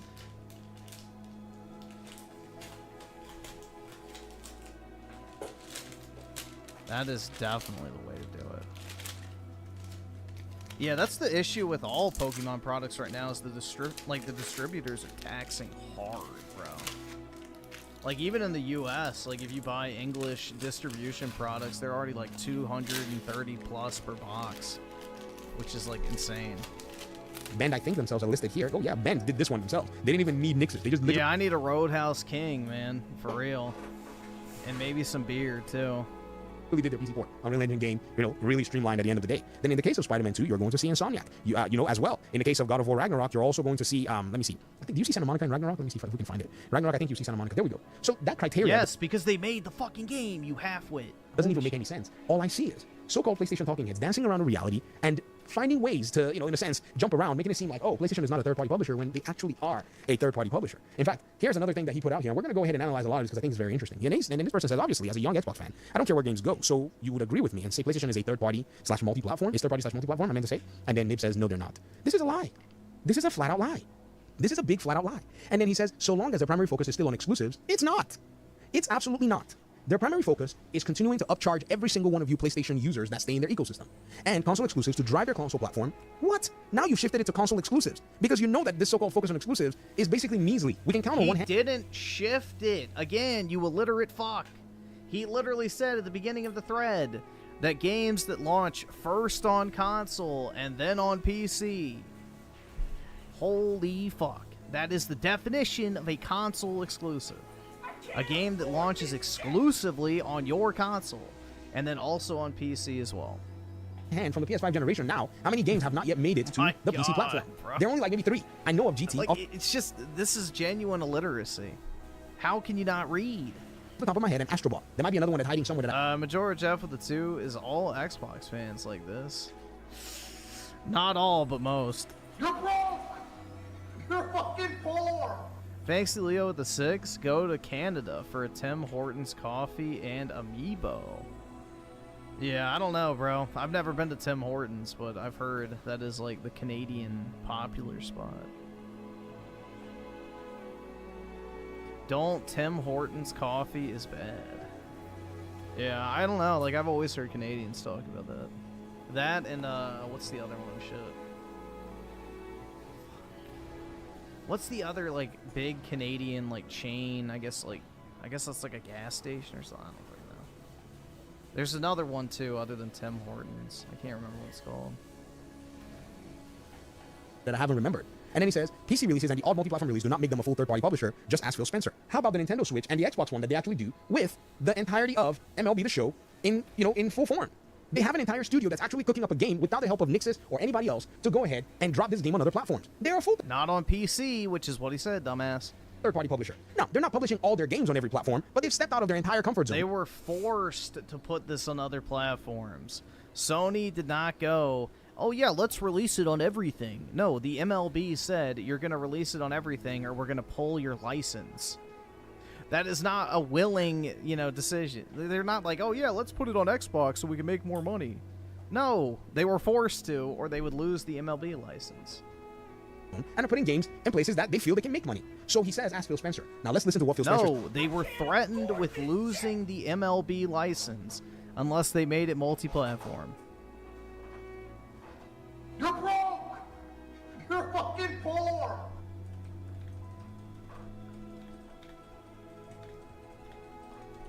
See what I can find.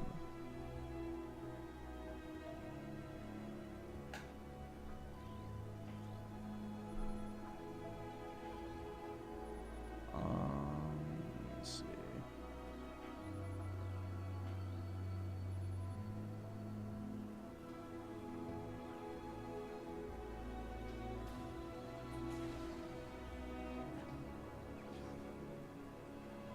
Yeah, here you go. This is what Sony said. It was Major League Baseball's decision to expand the franchise to new platforms outside of PlayStation, the publisher says. There you go. There you go. As part of the goal for this year's game, MLB decided to bring the franchise to more players and baseball fans, a PlayStation representative told the site. This decision provides a unique opportunity to further establish MLB The Show as the premier brand for baseball video games. Basically, they wanted to put it on everything so that they could get more fucking people to try and watch baseball. But, yeah. That's why. It was not Sony like, oh, we can make so much more money porting it. Like, no. They literally were forced to, or they would have pulled the license. So, once again, illiterate fuck. Not the same thing. George F with the 2, VG has been pissing you off a lot. Yeah, this guy's dumb, bro. Pseudo-intellect. Thanks, Leo with the 6. I don't know. I don't know shit. Since the big ones here is Aroma. Yeah, I have no clue, man. Never heard of that one. Or Aroma. However you say that. Says here, because I think this is something that he thinks is going to be some kind of a gotcha for Phil Spencer. Let's listen to it at the end of the day, right? Come on, let's go, Phil. Important games about expanding for us, it's about expanding our platform reach, and we think important games like Starfield will be catalysts for Game Pass growth on a lot of different platforms. But anytime you're growing the platform, there's always this trade-off with games. We are not a third-party publisher, right? We do something different with our content like Starfield, but not all the content. We're not a third-party publisher. That aged well, Phil. We see Minecraft ships on other platforms. Oh, Phil Spencer is wrong here. That one's too easy. I guess he was probably trying to be tepid, and he talked about Minecraft. I mean, Phil, your Minecraft was already made you third party. And we enjoy doing that as well. For us, oh, y'all are a third party publisher. You guys were third party publishers the moment you started putting your games on PC. Not even putting your games on PC day one. Then when you decided to put your games on PC day one, you had committed to third party publishing because Steam is not your traditional platform. So even if Nib tries to basically go ahead and make Phil Spencer his source, Phil Spencer is wrong, and so are you, Nib. It doesn't matter who tries to say it. When your game is being marketed on Steam during any sales, if you go to Steam and go to the offers, they usually, whenever it's a publisher sale, they'll say this third party, sale, this third party event is brought to you by, and then they will basically put the name of the publisher out there. That's usually how they do it by publishers. When they do publisher sales on Steam, they refer to everybody as a third party publisher because everybody else on Steam is a third party publisher because they have their own games. This is the this is thanks to you with the 15. See your voice. Got to go to the dentist to make sure I don't get Dreamcast guy teeth. That's a good decision, man. Have a good one. Hope it goes well.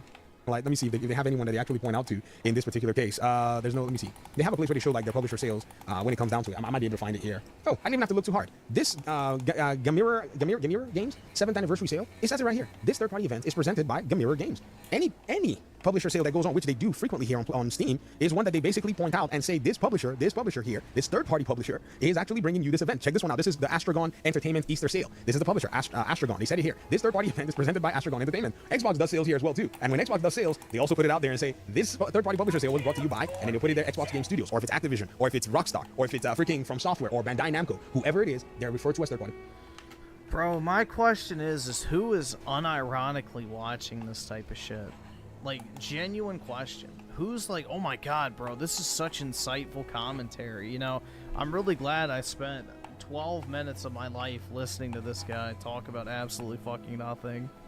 by the publisher. So don't care what Phil says when the reality is right in front of us. And this is the thing when people don't necessarily have critical thought or want to basically go ahead and foment something that's not there. And somehow, some way, because Nib would never agree with Phil Spencer on anything ordinarily, right? Like the idea of going on, and taking Game Pass out there and all these other things. But now he wants to use this particular statement as something to back him up. And this person said, I didn't say full third party, I said third party multi-platform. And then he says, like Phil said in that clip. Now, it's a very interesting, this person said, I'd ask Phil, define third party. He mentioned Starfield, which is a time exclusive. A time exclusive is not full exclusive. When did Microsoft first have a game on PC? Microsoft history is PC. And this person replied and said he will not reply. He knows PlayStation is third party, but he needs to keep the facade. All of this for a facade and to not acknowledge the truth, while so-called exclusives is a dying theme. Please hang your hat on this thing and continue to double down. What's going to happen is, at the end of the day, a lot of these folks' credibility, which has already taken a severe hit, is eventually going to be, pretty much trampled to the ground because most of them refuse to address the reality and the truth. And when people start asking questions, which shout out to this so-called young, person that said they're an Xbox fan, Matt Papayas. Let's see. 1,200. It's just a bunch of bots coping, bro. They need anything they can latch onto. I think you really did a good job in just asking questions, because in asking questions, you've already gone ahead to do something very interesting. Shout out to you, Rajin Art, also supporter of the channel. You were probably reading on this, and I think this is something that we've been paying attention to. I told you, in light of what executives are saying, in light of what the industry is doing, a lot of people are going to get more and more, they're going to get more and more attention. And the attention that they get, people are going to be interested in seeing what it is that they think when it comes down to it. Thanks for watching the video. Appreciate you guys' time and audience. Talk to me in the comment section, and hopefully we'll...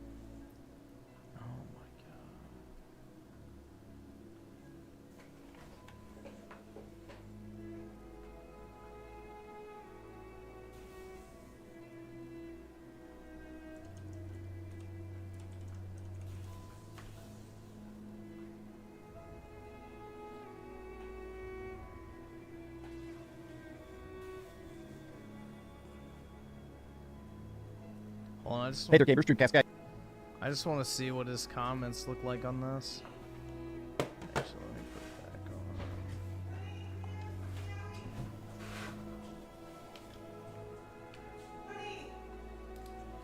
it back Baby. I have no sympathy for lazy people. Based. Did you find her?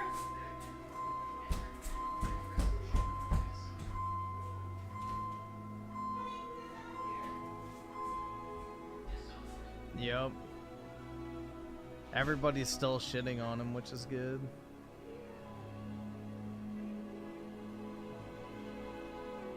Hey there, gamers, Dreamcast guy here, and today I want to talk about The Last of Us TV show, because Season 2 is currently going on, and I've got to admit that I hate it, and it feels like a lot of people hate it, but here's my hot take.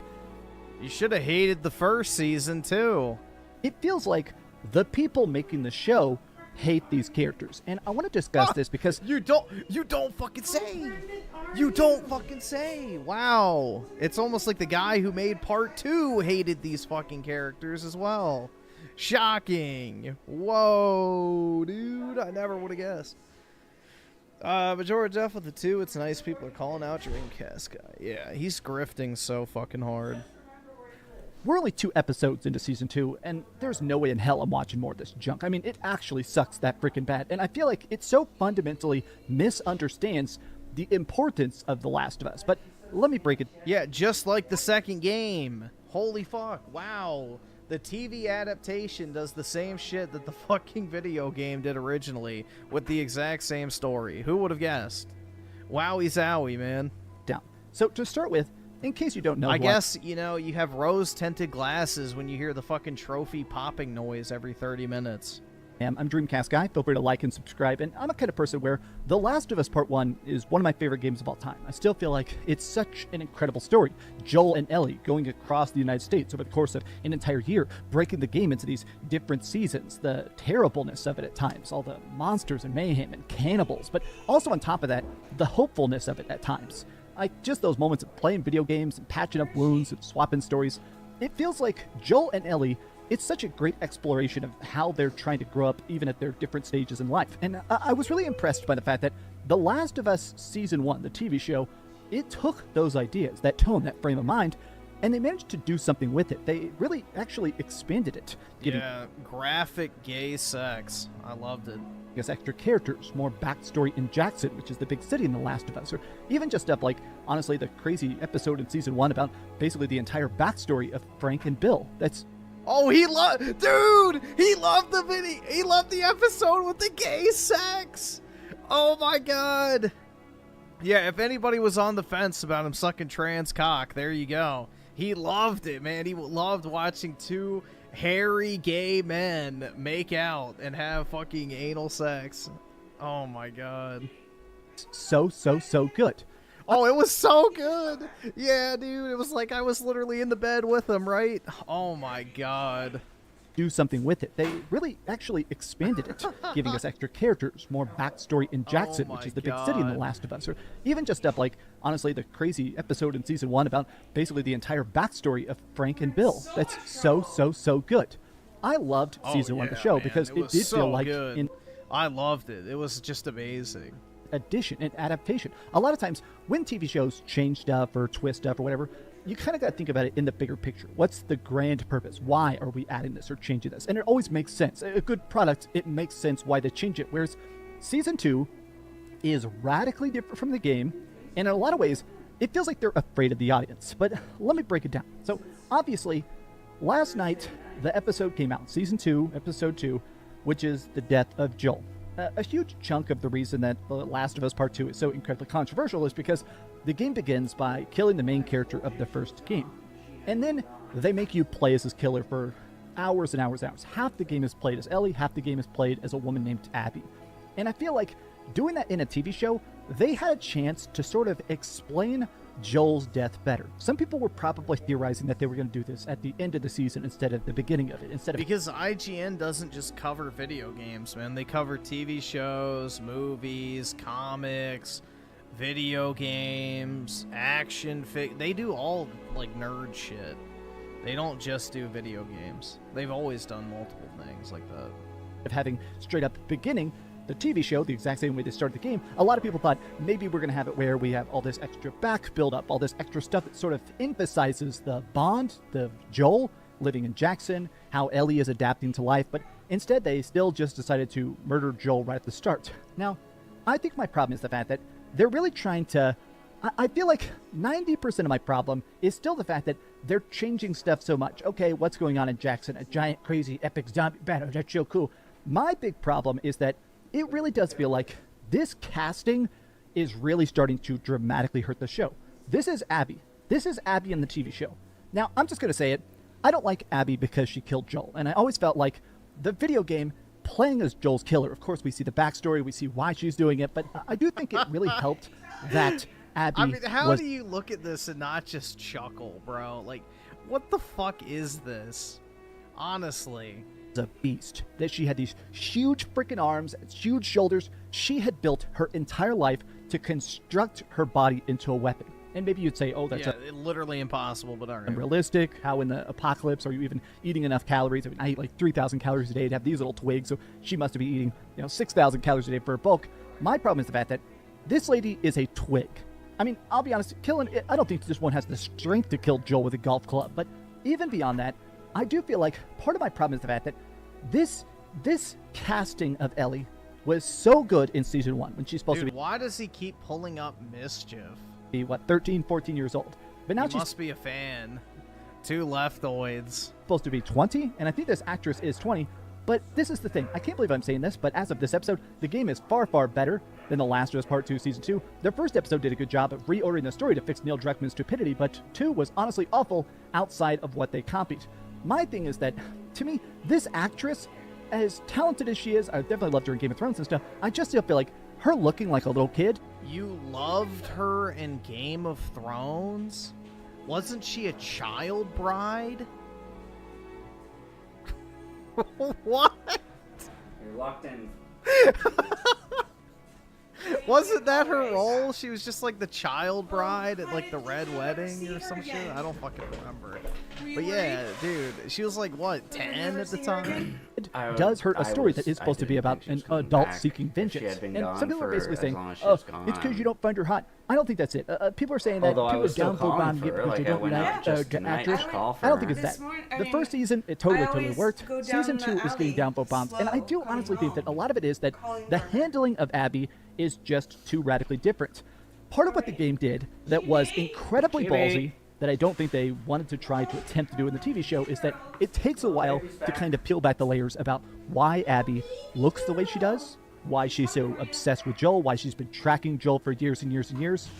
And in the game, it really kind of thing where I think the twist didn't fully work, of kind of being like, oh, maybe Joel is the bad guy, maybe Abby is the hero. I don't think it fully worked, but here, they were afraid to even attempt it. They revealed her entire sad story in the first episode, so no real mystery, and now a game is different because you're forced to embody Abby to see her perspective, which I don't think works here. Just having like a scene of her walking around murdering people doesn't work as well as you being the person who feels like, all right, now I am Abby, here's why I am doing this. Like, Abby's strong. Think about where Abby versus Ellie. That was a boss fight. Since you're not controlling Abby, you'll lose that point of perspective. So now it's just rah-rah, get her Ellie.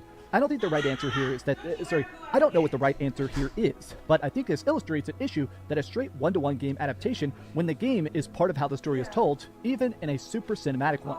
A lot of people are pointing out that with the show, they're kind of afraid of holding back about waiting to do that big reveal or something like that, because in a lot of cases, you know, in a episode-to-episode TV show, it's not the same as a game. Maybe they're like, okay, we don't want to just, you know, tease in the first season the cannibal weirdo David. That guy basically is very, very, very bad, but instead of sort of spacing it out, slowly drawing you in, and then basically doing the big twist of how evil and downright disgusting he is, in the first show, the first season, they're like, hey, he's just a creep. This is it. He walks up, hey, he's a creep. Immediately. No tension, no build-up, just here it is. I want to show you two tweets by Gene Park here, and this is really good. Here's my issue with that scene. A lot of people are talking... See, this is why it shows that Neil is directing this shit actively. Because he's managed to make both stories even fucking worse than they already were. So... About how the death scene is so different. That it does feel like... I feel like I watch a lot of movies. I watch a lot of TV shows.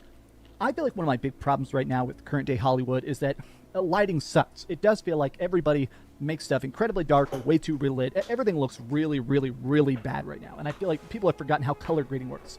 I walk away a little puzzled by the aesthetic choices of the scene. In the show, Joe was killed in a brightly lit living room of a lodge. The wide angle of Abby's friends, who are portrayed here with much louder protest against Abby's killing, felt oddly roomy, open, and colorful. This is in sharp contrast to Joel's torturing in a musty, blue-tinged basement with everyone lathered in spittle, blood, and anxiety. It felt like they were in the lowest floor of hell. And I feel like this is such a good point. I think I have another picture as well.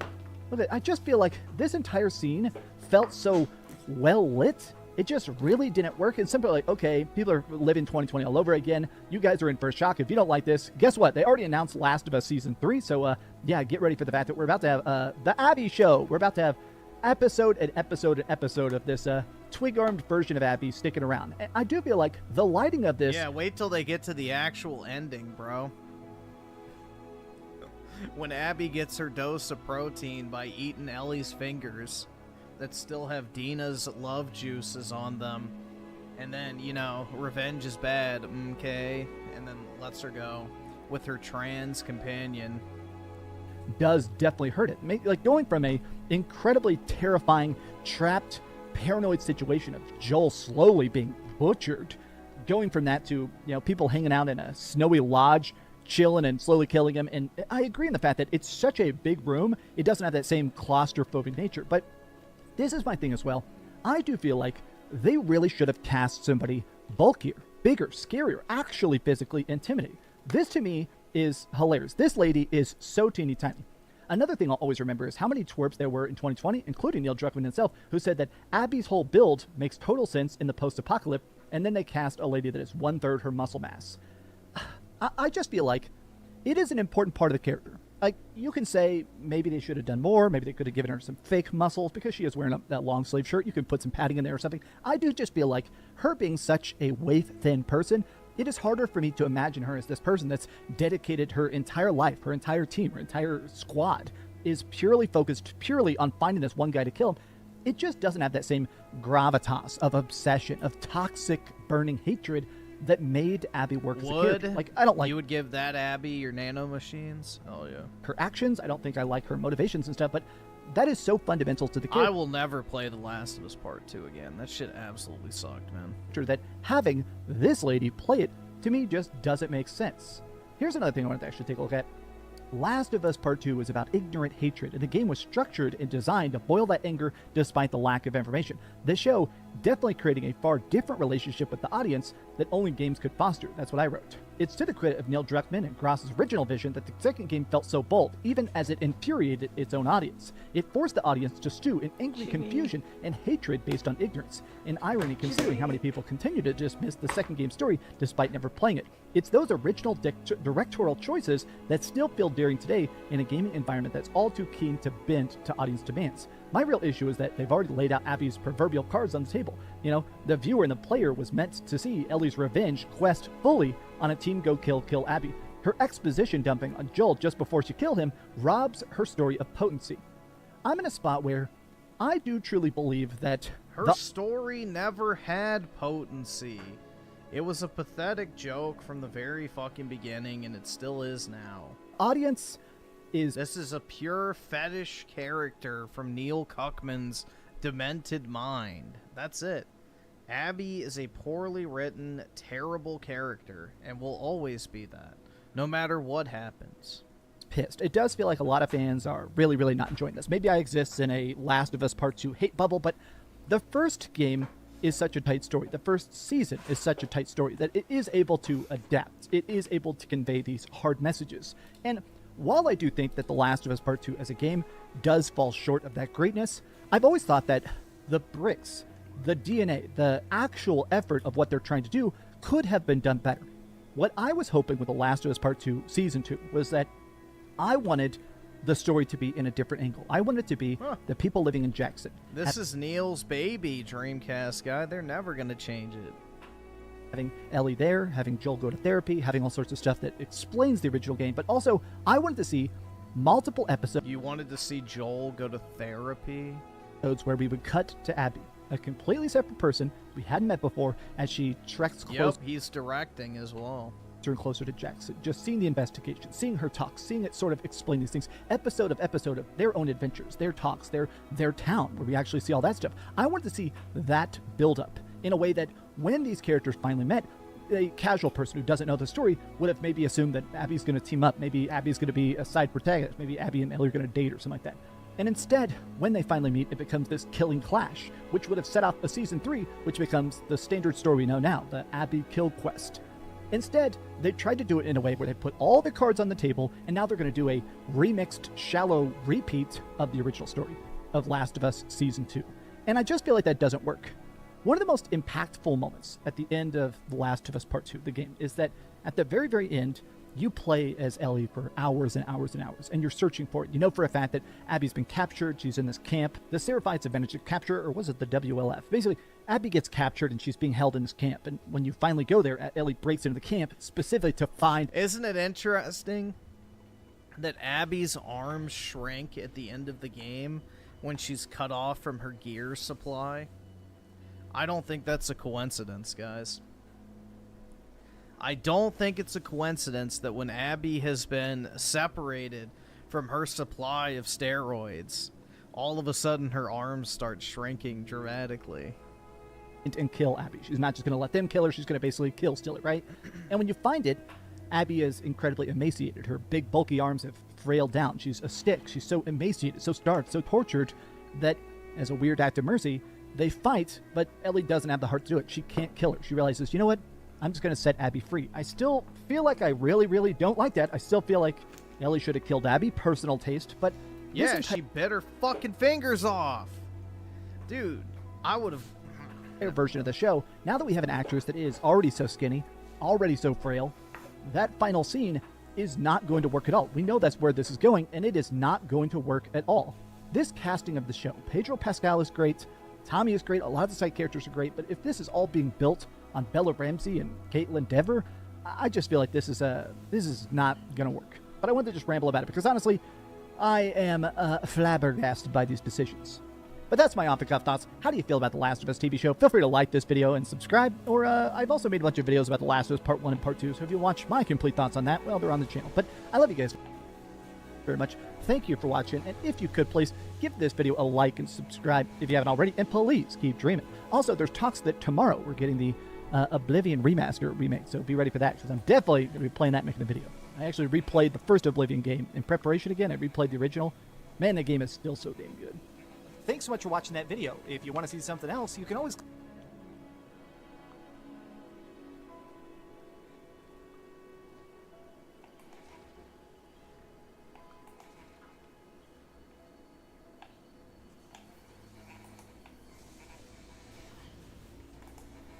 I hope The Last of Us fades into obscure. Dude, you already know the 3rd season of this show is going to have abysmal viewership. You already know the 3rd season's going to have dog shit viewership because now they're in the worst part, which is the middle, which is so fucking boring. The Last of Us 2 is a genuinely boring game.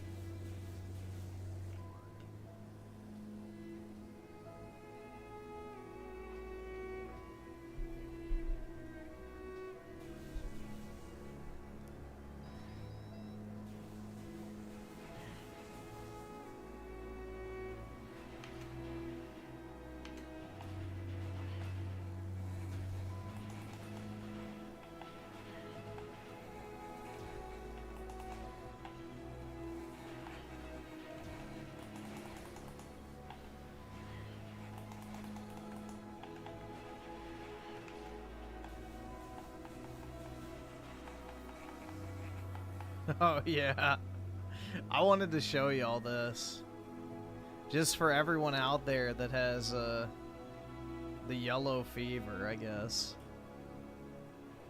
Alright, we're gonna cure you right now.